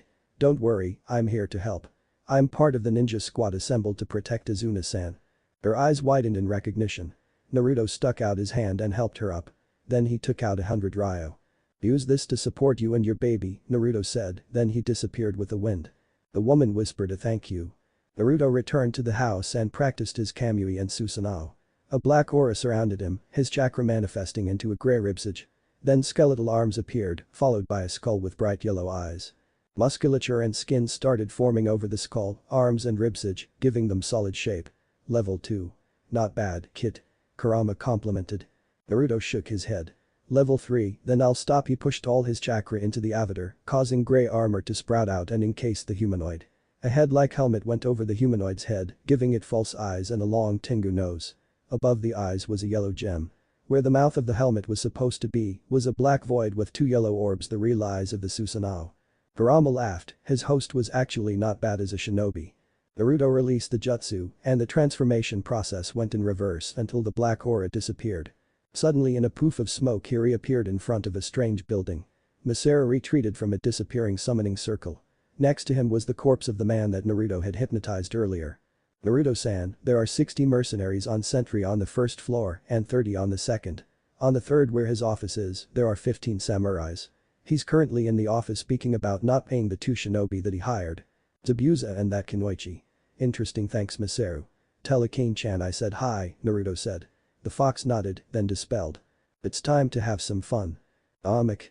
Deleted scenes. The blonde grabbed him by the throat, lifting him up. And I'll have yours if you don't answer my question. His eyes bled red and warped into a Sharingan. Glaring into his eyes, he said, now, listen up. I want you to go back to Gato's residence and after that, strip yourself naked in front of Gato and scar his mind forever. Understood. The man's eyes glazed over. Hi, master. Naruto chuckled evilly. If it didn't work, Gato was gay. If it did work, it would make his objective much easier. Naruto walked out of the area and into the front gate. The guards immediately noticed him and were about to charge at him when his eyes bled red. 3 spinning tomos converged into the center of his iris and morphed into a black 6-pointed star with a red circle in the center. Out of this points, black flower petals shot out. All 105 sentries in the building dropped to the floor, unconscious. Naruto thought as he walked into the building, interrupted by any annoying guards. When he entered Gato's office, the man was already shaking in fear. What do you want? He cried. Nothing much. Except you will sign your whole company over to me, Naruto said nonchalantly. Gato looked at him like he had grown a second head. This kid wanted him to sign the multi-trillion Ryo Gato shipping company over to him. Are you crazy? Gato asked, forgetting what the kid just did to all his guards. I didn't say you must, I said you will. Now do it before I kill you, Naruto threatened, his killing intent flooding the room. The man was shaking very hard as he took out papers and signed his resignation papers, stating Naruto as the new CEO. Naruto signed it and kept a copy. See, that wasn't so hard, right? He said cheerfully as he walked out of the room and left the man inside shitting himself. He teleported back to Tezuna's house. After sealing the papers into a scroll and giving the carrots to Tsunami, he set out to continue his Kamui training. Then he switched to ninjutsu and taijutsu, destroying many trees in the forest. After his intensive training, he collapsed from exhaustion. The next morning, a young girl dressed in a pink kimono walked into a clearing, humming a soft tune as she plucked herbs and placed them into her basket. Then she noticed a blonde boy lying on the floor, seemingly asleep.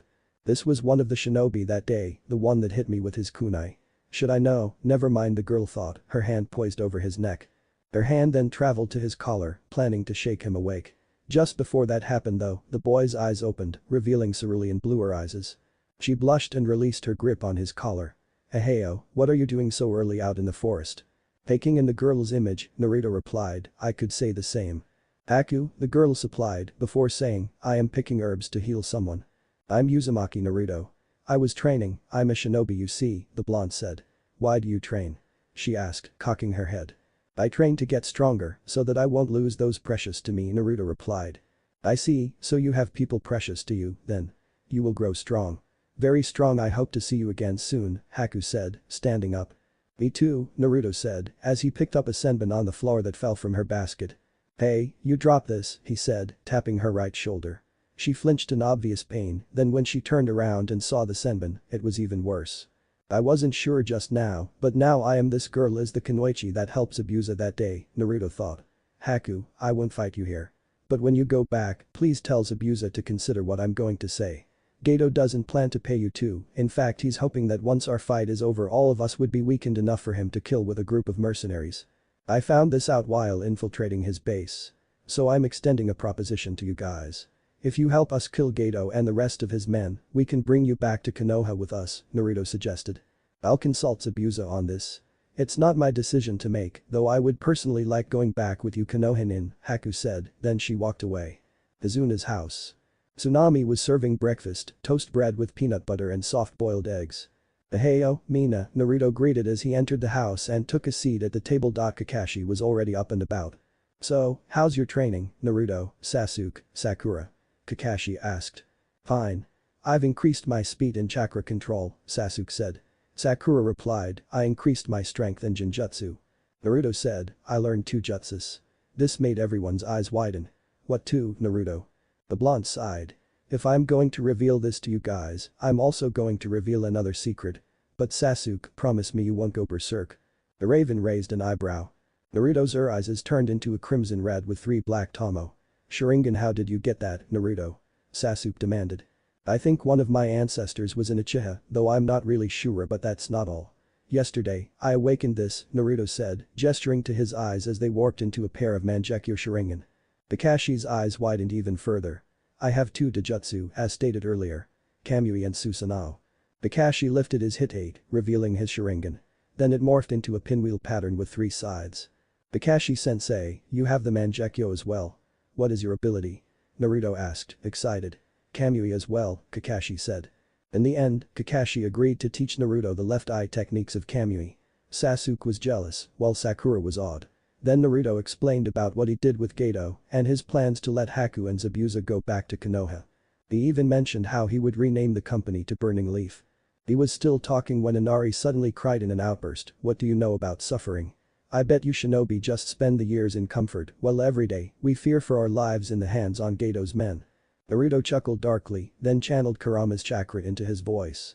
Kid, you don't understand how hard of a life we shinobi lead. You think you have it tough? You're wrong. Every day, we must train ourselves to get even the slightest edge against our opponent so that we can live to see the day and go back to our loved ones. We face death every single day. Even the slightest mistake can lead up to your death, so we treasure what we have and fight for our precious people. You have your mother and grandfather who love and spoil you. People like me don't even have families. I get glared at in my own village, kicked out of stores, overcharged for simple things. All you need to know is, without any precious people, you cease to have a reason to exist. If you don't stand up for yourselves, no one else can do it for you, kid. Inari then went to his bedroom to ponder on Naruto's speech. The rest of Team 7 went training. 13 days later. Naruto and his 100 clones were on the 3/4 completed bridge, helping with the building. Ever since Dazuna had found out that shinobi could stick upside down, he had sent many clones under the bridge to patch up any mistakes. 2 figures appeared on the bridge and walked towards Team 7. Naruto turned to them. So what have you decided, Zabuza? Naruto asked. The swordsman cast a gaze over the sheer number of clones. He shrugged. Haku and I will join you if Geto really doesn't pay us. For now, we'll spar and wait for him to come. If he doesn't, then it's back to fighting to the death. Kakashi, Sasuke and Naruto got into fighting stances. I'll fight Zabuza, you 2 take on Haku, Kakashi stated and ran off. Haku dashed forward towards the 2 and began engaging both into jutsu. You're a speed type, Naruto analyzed as he blocked another punch. Very good, Naruto-kun, she replied as she weaved under Naruto's fist and sent a palm strike to his face. He dodged it and used his hand to grab her arm. Then Naruto threw her onto the floor. She rolled away, coughing slightly. Suddenly, multiple senbon shot out from her hand. Naruto activated his spring-loaded kunai. With his Sharingan activated, he deflected them all. Haku stood up, then quickly avoided a kick from Sasuke. She grabbed his leg and swept the other, sending him to the floor. Meanwhile Naruto closed in on her with a kick and planted his heel into her stomach, crashing her into a pile of cement bricks. She got up and lunged at him. Grabbing one of his arms, she formed one-handed hand seals with the other. The jutsu. Sensetsu Susho, Secret Jutsu. 1,000 flying water needles of death. Water in the air materialized into icy needles and shot towards Naruto. The blonde activated his Mangekyo and used Kamui to avoid the impaling senbon, to which Haku facepalmed it, forgetting about his ability. When Naruto became tangible again, he formed hand seals. Futen. Tatapa, wind style. Great breakthrough. Hearing this, Haku placed her hands in a cross guard to brace herself against the incoming wind. She was blown back by 50 meters, but managed to stay upright. Naruto took the chance and ran towards her while forming hand seals. Suiten. Suryudan no Jutsu. Naruto shouted as water picked up from the sea below and funneled into the shape of a dragon. It launched itself at Haku, who shot out her hands. Hyuten. Hyugan Domu, Ice Style. Ice Rock Dome. The large ice dome materialized around her and the dragon crashed into it, exploding into a shower of water. Sasuke, let's do a combo. Naruto shouted as the raven got up. He nodded and formed 6 hand seals, while Naruto did 5. Pain. Gakakyu no Jutsu. Gyuten. Datapa. Then both yelled, Shakuten. Gonkyu no Jutsu, Scorch Style. Blaze Ball Jutsu. The Kaiten Jutsu, augmented by the Futen Jutsu, ripped its way towards the ice dome. Everything ended in a giant explosion. Both jutsus cancelled each other out. Hyoten. Kori Senbon, Ice Style. Ice Senbon.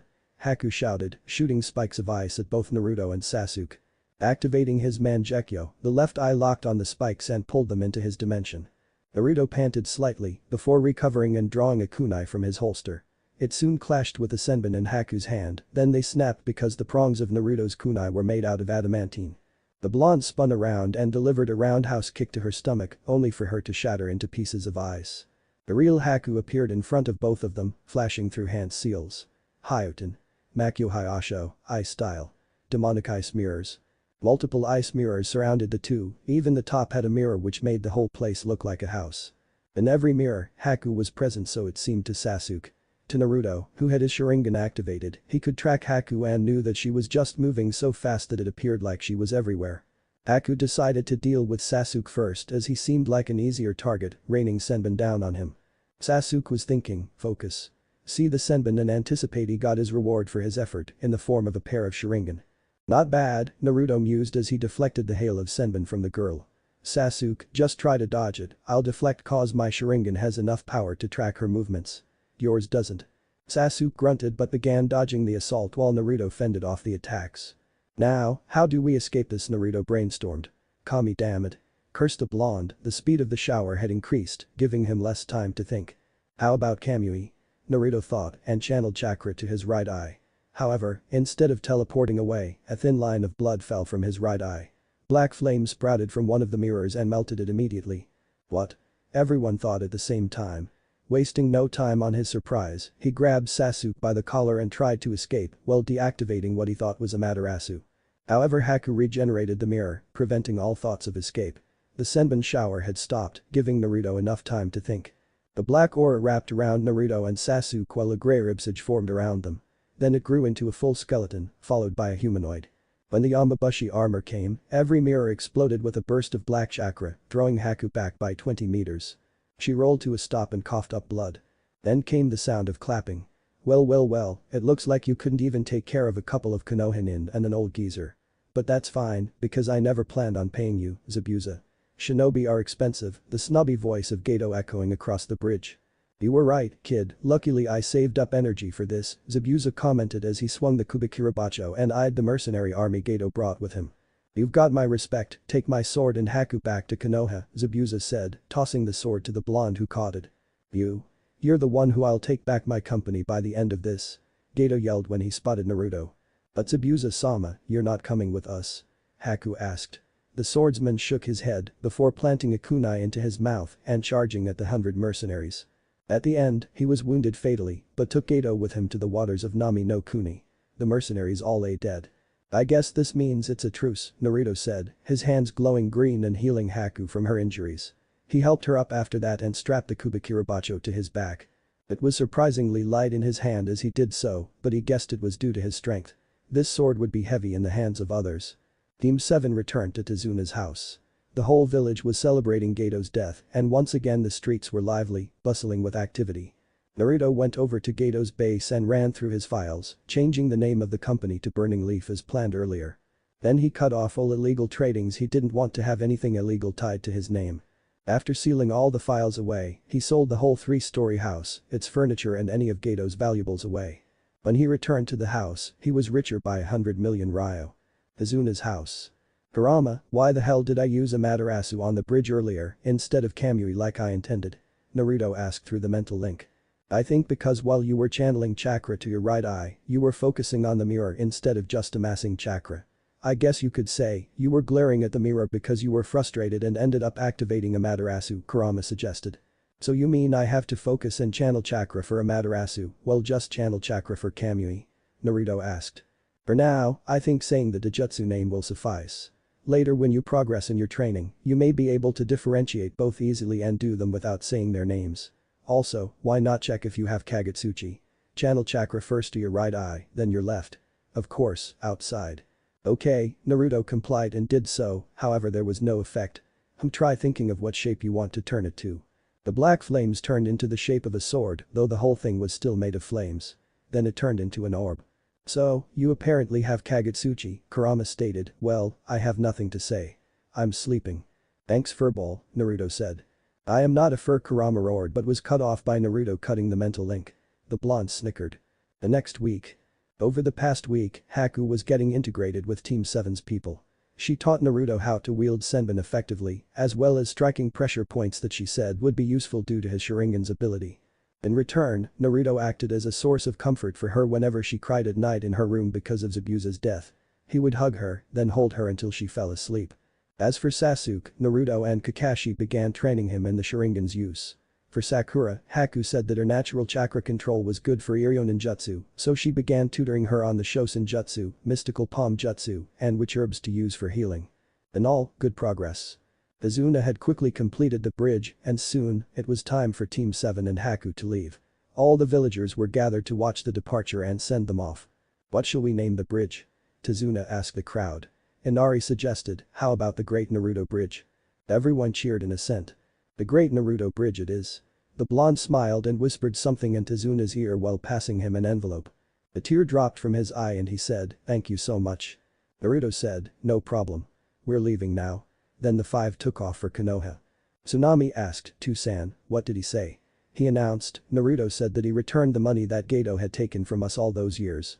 The crowd cheered for their hero and someone yelled, let's build a statue of him in the town square. Everyone applauded loudly in agreement.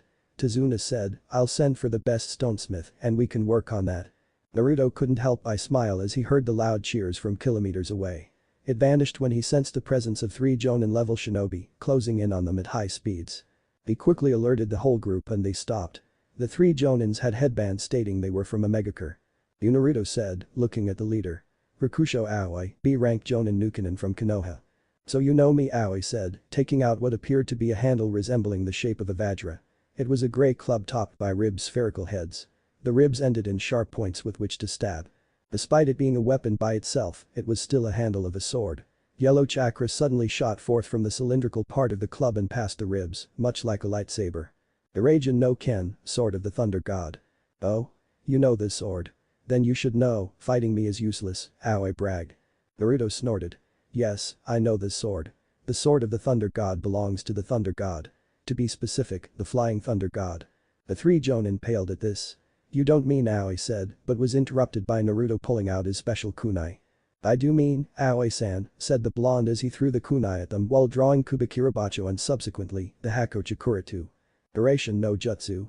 He disappeared in a yellow flash, then reappeared while kicking Aoi in the chest and decapitating both of his partners simultaneously. The rest of Team 7 and Haku were astonished by the extreme speed it showed to allow a genin to kill 2 Jonin in a second. Aoi crashed into the ground 10 meters away, hacking up blood. The Raijin no Ken lay on the floor having been knocked out of his hand. You're pretty strong for a genin, Aoi said as he got up on one knee. No shit Sherlock, Naruto replied, making his team snicker. A blue orb appeared in his hand as the Jonin stood up and charged at him. Naruto threw a kunai at his head, but Aoi dodged as expected. Duration. Nai no Dan, Flying Raijin. Level 2. Naruto shouted as he teleported to the kunai that was just behind Aoi's head. Spinning around, he thrust the Rasengan into the Nukenin's back. Aoi's eyes widened as the orb tore through his back, leaving behind a bloody and raw skin. He passed out from the pain. Geez, you'd think a Jonin would do better than that, Naruto said, picking up the Raijin no Ken. Naruto sealed Aoi into a scroll, then he watched as the blade automatically retracted into the club. He sealed it away as well, planning to return it to the Hokage. Kakashi nodded his head in approval. Let's go. The group continued on their journey back to Konoha. Konoha West Gate. Team 7, coming back from mission with a potential Kunoichi, Kakashi said as he and the group bypassed the gate guards. Hokage's office. C-rank turned A-rank Hiruzen asked, shocked. Well, yes though Naruto here managed to patch things up quickly. On the way back, we encountered Rakusho Aoi, Kakashi reported. Yes, that and I now own Gato's company, which I renamed to Burning Leaf. I also own Zabuza's Kubikirabacho which he gave to me out of respect. I subdued Aoi and his 2 Jonin partners with ease, and Naruto said, pausing to unseal the Raijin no Ken. Then he handed it to the Hokage. Giving it a brief look, Hiruzen said, you can keep it, Naruto. Anything else? Oh yes. I plan on handing Aoi over to Ibiki, I'm sure he'll have fun with the guy who tortured his Itato, Naruto said, chuckling evilly, this is Abusa's apprentice, Yuki Haku.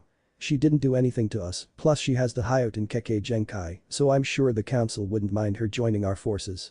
Haku bowed. Nice to meet you, Hokage-sama. Sarutobi rubbed his head in anticipation of a headache. Everyone is dismissed, Haku you will have to be put on probation for a month and sent to Yamanaka Inoichi for a memory check.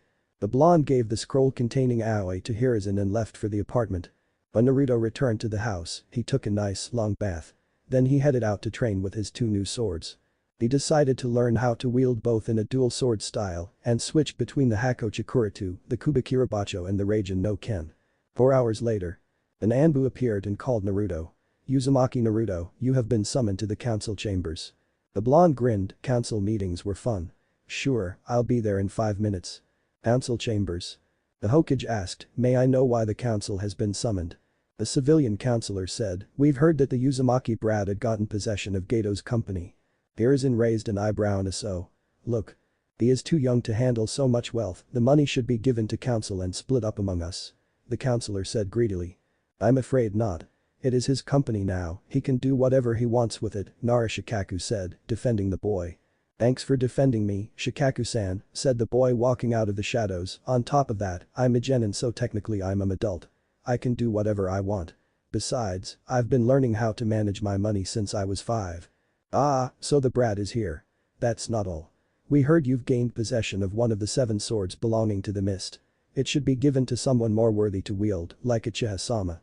One of the other counselors said. Naruto shook his head. The last owner gave it to me because he respected me. I am under no circumstances obliged to hand over my blade to Sasuke. What about the Raijin no Ken? It belongs to Nadame-sama, it shouldn't be with you. He argued. Again, Naruto shook his head. As a blade won in battle, it belongs to me as a spoil of war. Besides, I've already gave it to Hokage-sama and he returned it to me, saying that I could keep it. The counselor was getting frustrated as his points were getting shot down one by Naruto's intelligence. Damn it, demon brat. Just give us the money and the swords to Uchiha-sama. The counselor yelled, but was silenced by the glowing red Sharingan in Naruto's eyes. The tomos were spinning rapidly and took on a new form. The shinobi council was shocked. How did Naruto have the Sharingan? In a trance, the counselor got up from his seat and walked in front of Naruto, whose right hand was buzzing with Futon chakra. Under Konoha's S-rank secret laws section 3b, any citizen of Konohagakure who talks or references to the Kyuubi Jinchuriki as a demon or anything similar is punishable by death. This law was created by the Sandaime Hokage, and any shinobi has the jurisdiction to carry out immediate execution if possible. With the power vested in me as a shinobi of Konohagakure, I deem you guilty of this crime, Naruto said darkly, justice shall be meted out shortly. With a single thrust, his hand impaled the man's chest and went straight to his heart. He tore it out and used the wind blades to crush and destroy it in front of everyone in a shower of blood and gore. Anyone else? No. Thank you for your kind attention, honorable counselors. I believe this is all I can offer for this meeting, Naruto said sarcastically as he left the chambers, leaving behind a shocked council. Danzo eyed the boy in approval as he walked away. This boy was very well versed in politics and the laws of Konoha. Apartment. After running through his katas in the spacious main hall, he went to sleep. Next morning, 4 a.m. 2 figures darted through the streets of Konoha, looking for their target. When they located him, they snuck in through the window. Their target was lying on the bed, sleeping soundly.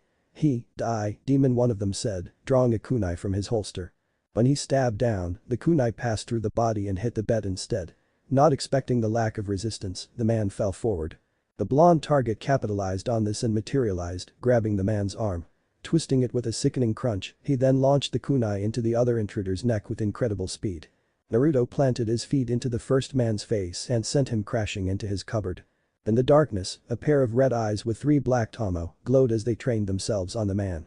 Why are you and your partner here? We were sent to assassinate you. By who? Kurosu Hakana, a council member. Naruto's eyes almost burned holes into the back of his head, he could if he wanted to, Amaterasu. That was the man who complained about him possessing the company. Putting a jinjutsu on the man and knocking him out, he sealed him and the other man into a scroll. The Hokage would hear about this. Later in the day. Kurosu Hakana was walking down a deserted street on his way back home. He passed by a training ground when he heard some noises. Okay, we'll hide the 1,000 million Ryo here. Tomorrow we'll come back, okay? A masked man said to another. The other man nodded and both left, much to Hakana's glee. After checking that the coast was clear, he ran to the area and bent down, beginning to dig. That is, until he heard someone say, "Wow, you're greedier than I thought." When he turned around, he found himself restrained by golden flaming chains. "You I thought you were dead. Ha, that's what you will be. IQs, Kyuubi." Naruto yelled, slamming his palm onto the floor. In a burst of smoke, Kurama appeared 10 times smaller than his actual size.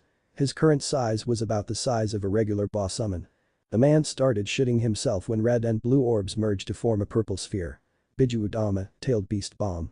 The fox fired it at the man, detonating it as an explosion which vaporized the training ground. That was just a mini version, a full-powered Biju Udama would destroy an entire village with a single blast. "That was fun," Kurama said as he dispelled and returned to the mindscape. "TSK," Naruto replied, walking away as if nothing had happened.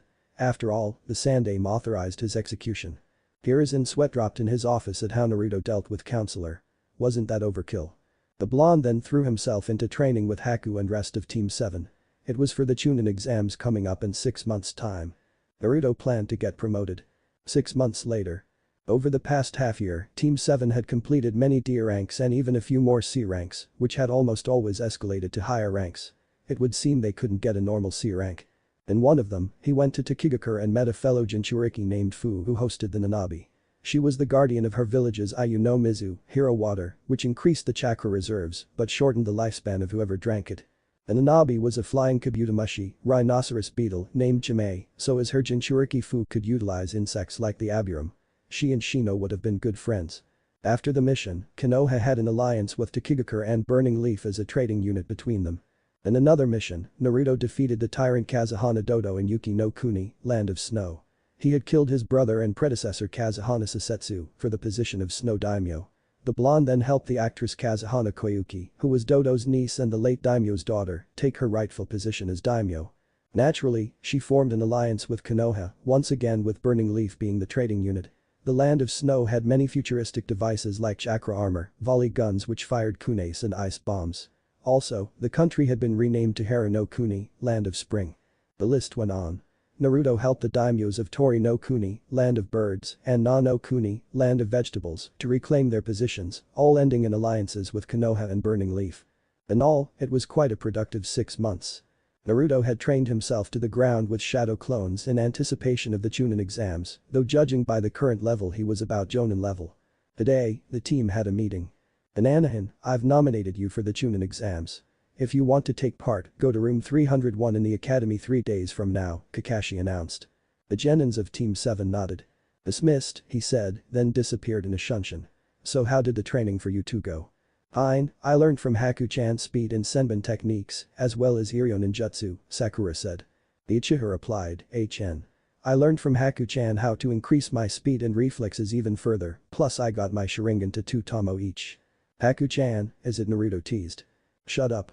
Naruto chuckled and waved his hand in a placating gesture before saying, "I trust you guys will come to the Chunin exams." Sasuke smirked while Sakura said, "You bet." Naruto nodded. "I will too." As for his training, he had progressed far with both Kamui, Amaterasu and Susanoo. For Kamui, he could now easily suck in objects with his left eye and turn intangible instantaneously with his right. Regarding Amaterasu, Naruto had increased the speed and intensity of the flames exponentially while being able to form weapons out of it with Kagetsuchi. For some reason, he himself was immune to the flames, so he could wield it as a sword or bow and arrow with his bare hands. His Susanoo had the most noticeable improvements. He could manifest 2 special weapons, the Totsuka no Tsurugi, Totsuka Blade, and the Yata no Kagami, 8-span mirror. The Totsuka no Tsurugi was special, its handle was a sake jar, while the blade was made out of sake spilled from it. Whenever the blade touched an enemy, it would seal him or her inside the sake jar for eternity, trapped in an endless ninjutsu.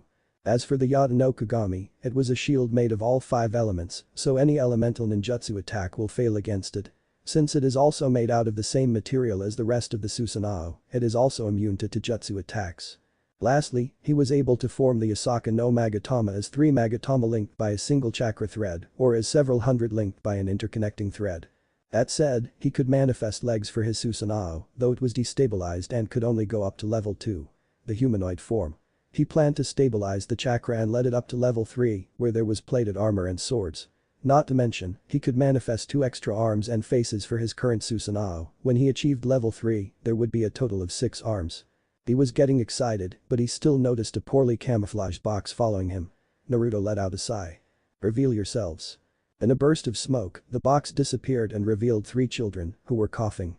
The kid who seemed to be the leader whispered to his friends, "I think we put too much gunpowder." Then he stood up straight. "I'm Sarutobi Konohamaru." The girl next to him said, "I'm Mogi." "I'm Yuden." A kid wearing glasses and a drip of mucus coming out of his nostril introduced. "And together, we're the Konohamaru Corps." Konohamaru shouted. Naruto sat down on an imaginary chair with legs crossed, saying, "Tell me more. We've been following you around and decided that you're worthy of being called our boss. Would you teach us some cool jutsus?" Konohamaru asked. Naruto raised an eyebrow. "Sarutobi, huh? This is the Hokage's grandson," he thought. Well, first off, to be a good shinobi, Naruto started, trailing off to increase their anticipation. "You must increase your stealth skills. I know it might not be fair because I'm a censor, but I'm pretty sure any decent genin can sense you. Also, work on your speed." The Konohamaru Corps nodded eagerly and took off running. Further down the street, a cry was heard. Alarmed, Naruto went over quickly to see the ruckus. The boy about their age dressed in a catsuit and purple war paint with a Suna Hitate was lifting up Konohamaru by his collar. Next to him was a teal-eyed blonde girl with 4 ponytails and a giant Tessin iron fan strapped to her back. "Kankuro, put him down, if he sees us we're dead," she chided harshly. Kankuro scoffed. "This kid bumped into me, I just want to have a little fun." Naruto stepped up to the two. "Please put him down, Kankuro-san." The 2 Sunanins checked him out. "Who the hell are you?" Kankuro asked, while the girl thought, "This guy is attractive." "It doesn't matter, bullying the Hokage's grandson will spark an international incident. So please put him down. Now." "Why should I?" "Because I have a cage bunshin ready to cleave your body in half at my command." Kankuro tilted his head to the side and noticed Kubikirabacho poised over his head. He immediately dropped the boy. "And Ichi, stop hiding in the tree," Naruto commented after sensing a malevolent chakra source in the tree nearby. Sand swirled next to Kankuro and took the shape of a red-eyed boy with the kanji for love etched onto his forehead. "Ichi?" the girl asked. Then she put 2 and 2 together and got 4. "Kankuro, he's a Jinchuriki as well." The boy in the catsuit immediately stepped back. "Nice to meet you," Kayu the red-eyed said, "I'm Sabaku no Gaara and these are my siblings Sabaku no Tamari and Sabaku no Kankuro. Who are you?" "I'm Uzumaki Naruto," Naruto stated. "Nice to meet you, I look forward to spilling your blood," Gaara said bloodthirstily. Naruto suppressed a shiver down his spine. What did Shukaku, the Ichibi, do to make his host so crazy and full of bloodlust? Shukaku is known to drive his hosts crazy, depriving them of sleep and pretending to be someone close to them in order to trick them, Kurama explained. The blonde discreetly activated his Sharingan and entered Gaara's mindscape. The seal was weak, very weak. Which idiot used a 5-point seal on a Biju? To securely seal Shukaku, it required at least a 7-point seal. The minimum number of points was 6 more than the number of tails that the Biju had. His own was a 16-point seal, 2 for each of the 8 tetragrams. This was 1 more point than required, making Naruto's seal very secure. Gaara's looked like it could be released any moment. Naruto's fingers danced in the form of hand seals before he slammed it down on Gaara's seal. Now, Shukaku wouldn't be able to influence the red-eyed because the seal had been upgraded to 8 points. He left the seal and said to Gaara, who looked shocked because his mother was no longer yelling in his mind. "You can sleep peacefully now, Gaara." The red-eyed turned and walked away with his siblings with a new revelation in his head. Naruto asked the Konohamaru Corps to train by themselves and not run around recklessly. Then he went to Ichiraku Ramen. Ichiraku Ramen. He saw a pretty young girl at the stand getting pushed around by a boy. He was grabbing her arm and attempting to take her out despite her outright refusal. Naruto stepped up. "Please let go of the lady's arm." The boy turned to him and snorted before flinging her arm away. "You wouldn't do that if you knew who she was. She's the demon bitch." Naruto winced at the familiar insult while the lady flinched, fully expecting Naruto to ignore her. He replied, "She ain't any demon. All I see is a pretty young lady who is getting harassed by a boy." "Whatever, your funeral." Then the boy left. "Thank you," the girl said. She was blonde and had her hair done up in a ponytail. She was also wearing black pants and a short-sleeved black and purple blouse with purple fingerless gloves and a chain of blue beads wrapped around her left arm. "I'm Naruto," she introduced herself. Naruto smiled. "I'm Uzumaki Naruto. Why was that boy harassing you anyways?" She sighed. "Back in Kumo, every boy wants to get into my pants. Just to tell their friends that they had sex with a demon bitch." "You shouldn't call yourself that," Naruto said, frowning. You're no demon, just a beautiful young girl, okay? Yujito blushed. You really mean that? Or do you just want to get into my pants? Naruto shook his head. I really think so. I'm not like other boys. Yujito cocked her head to the side. Oh really? How so? I'm like you. I guess you could call me Kai. The girl gasped in recognition. I've always wanted to meet another container. She said excitedly. The two chatted about their lives while eating many bowls of ramen for many hours straight. I like you, Kaio-kun. Naruto smiled. I like you too, Yujito-san. Perhaps we should meet again here tomorrow, same time. Yujito nodded in agreement. Before she left, she said, you can call me Yujito-chan. Naruto replied, then call me Naruto-kun. See you tomorrow. After paying for both their meals, he left as well, leaving behind a super happy Tucci as he had just earned a small fortune from both Jinchuriki's food. Naruto proceeded to train again, this time in a new technique that he had created from Fuinjutsu. It was simple, really. Since the gravity seals allowed him to manipulate gravity so that it became heavier for weights, he used them in reverse such that it allowed him to have almost zero gravity, that is, flying. However, he still had to learn in-flight control, otherwise he would end up upside down and regurgitating. The next day. Once again after training, he met up with Yujito for lunch. There, he met Yujito's sensei, Killer B. He was a tall, buff man with sunglasses and 7 swords on his back. He liked to rap, albeit horribly, and was also the Hachibi Jinchuriki. Yo, Kaio my man, I'm Hachi, the great Killer B, he first rapped when they met. Naruto became fast friends with B and actually learned to tolerate his rapping, Yujito's tips. They traded tips about training and talking to their respective Biju. In fact, they even entered the Biju Shinso Shinri, tailed beast Psyche plane, for everyone to meet. Naruto discussed with them about Gaara's plight and how he solved it, marveling the other two with his profound knowledge of Fuinjutsu. Did anyone tell you so? You look like the Kairoi Senko. B asked. Naruto nodded and asked, why, though? B rapped, from the blonde hair to blue eyes, in Fuinjutsu you are just as wise. With everything said and done, I would have thought you were his. Kurama sent his tail over to the Jinchuriki, stopping him from finishing the truth. What? Son. Naruto finished. The Kyuubi sighed, and Naruto took that as a yes. I'm his son. Actually that would make sense. He died during Kurama's attack on Konoha, and you were born on the same day, so he used you as the Jinchuriki, Yujito theorized as she sat on Matatabi the two-tailed Bakaneko, demon cat. I know he was a noble man, so he wouldn't use anyone else's child for the sealing when he couldn't even give up his own, Jayuki the 8-tailed Yushi Oni, ox demon, added. Kurama sighed again. It's true. Naruto looked up to the other two Jinchurikis. Could you please keep this a secret? The two Kumonin nodded. It was shocking to know that one of the best shinobi ever to grace the elemental nations was your father. They would give him time to mull over it. That's actually pretty awesome now that I think about it, Naruto said. The other two sweat dropped. My father is the Yonde, I guess I'll have to keep it under wraps until I'm strong enough to fend off his enemies, Naruto concluded, receiving nods from the other Jinchurikis. They may have been from different villages, but they all shared one thing in common, being Jinchurikis, so they knew they could trust each other. And now I know, Narumi-sensei was my sister. Naruto thought. Well, it was fun talking to you, Naruto-kun. We've got to leave for training now. See you tomorrow, Yujito said. Same to you, Naruto replied before leaving. If he was right, this feeling in his heart, it was love. But he wouldn't be able to act on it anyway, considering that she was from another village. He sighed. It was one day before the Chunin exams, now was not the time to think of such things. Some final training. The next morning. Yo. Sasuke and Sakura, let's head over now. Naruto greeted the two. Sasuke gave a HN as he walked off towards the academy.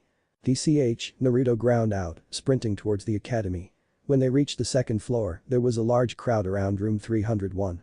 Two genins were standing at the door, blocking the entrance to it. Ninjutsu, Naruto thought as he dispelled it. Most likely to weed out the weaker ones. In fact, the two people blocking the door were actually the Chunins Izumo and Katetsu, known as the Eternal Gate Guards, for they always seemed to be on duty guarding the gates of Konoha. Naruto continued up the next flight of stairs, as did his teammates. Glad to see you made it, came the voice of Kakashi from on top of the stairs. Good luck. Room 301. The classroom was huge, many people were already seated. At the back were the rookie 9. I see you actually made it, Kiba said. Naruto nodded in acknowledgement. The rest chatted among themselves. The blonde took the time to analyze the people in the room. There were 20 teams from Konoha, 5 teams from Kumo, 7 teams from Suna, 2 teams from Kusa and 3 from Odo. You shouldn't be that loud, you might attract unwanted attention, a silver-haired bespectacled Konohanin said while approaching them. Who are you? Ino asked. I'm Yakushi Kabuto, the guy said. You could see me as a veteran in these exams, I guess. This is my 7th try. Wow, you must really suck. Kiba commented. Kabuto smirked. These exams are harder than you think. Anyways, I might be able to help you guys out a little. With my ninja info cards. He pulled out a deck of cards with the kanji for Endura on the back face that were blank on the front. What the heck are those? Sakura asked. They are special cards imbued with information about the exams that I've collected over the years. It responds to my chakra and gives me the information that I want to know. Got anyone in mind? I would like to know about Sabaku no Gara, Naruto said. Kabuto placed his fingertips on the card which began to spin with his chakra flowing into it. Words and pictures appeared soon. Sabaku no Gara. This is his mission experience. He had 30 D ranks, 8 C ranks, and get this. 1 B rank.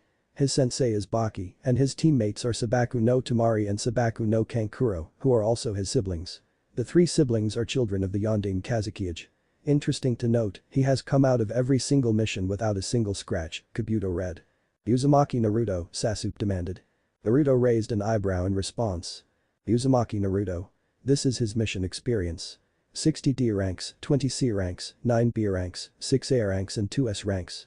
Everyone stared at him in awe, to which he shrugged. But he narrowed his eyes. The one of the S ranks were supposed to be secret. Flashback. Naruto had a simple D rank to help a farmer but came across a trapdoor somewhere on the hill. He entered it cautiously with clones, ensuring that there were no traps.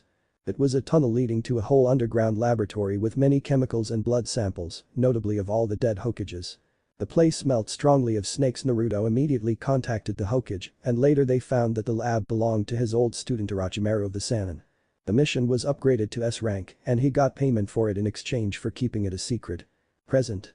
He had many senseis, Hada Kakashi, Uchiha Itachi, Namikaze Narumi, Mito Gai, Yuhi Kurenai, Uchiha Mikoto and Yuzuki Yugao. Sasuke glared at him after finding out that his mother and 2 of the people he hated most were his senseis. His teammates are Uchiha Sasuke and Haruno Sakura. He is currently the richest man in the elemental nations, being the CEO of Burning Leaf. Naruto narrowed his eyes at Kabuto. How did he know so much? Please stop, I would like to keep the rest to myself, Naruto requested. Kabuto nodded and replaced the card in his deck. Well, to conclude, this time's exams are tough. Though I wouldn't worry about the minor villages like Odo so much, Kabuto said, sliding his glasses further up his nose bridge. Suddenly, 3 shapes blurred towards Kabuto. They were 3 Odo-nin who heard Kabuto's comment and decided to take action against him. 2 of them wore gauntlets on their hands with holes in them. The bigger of 2 swung his fist towards Kabuto.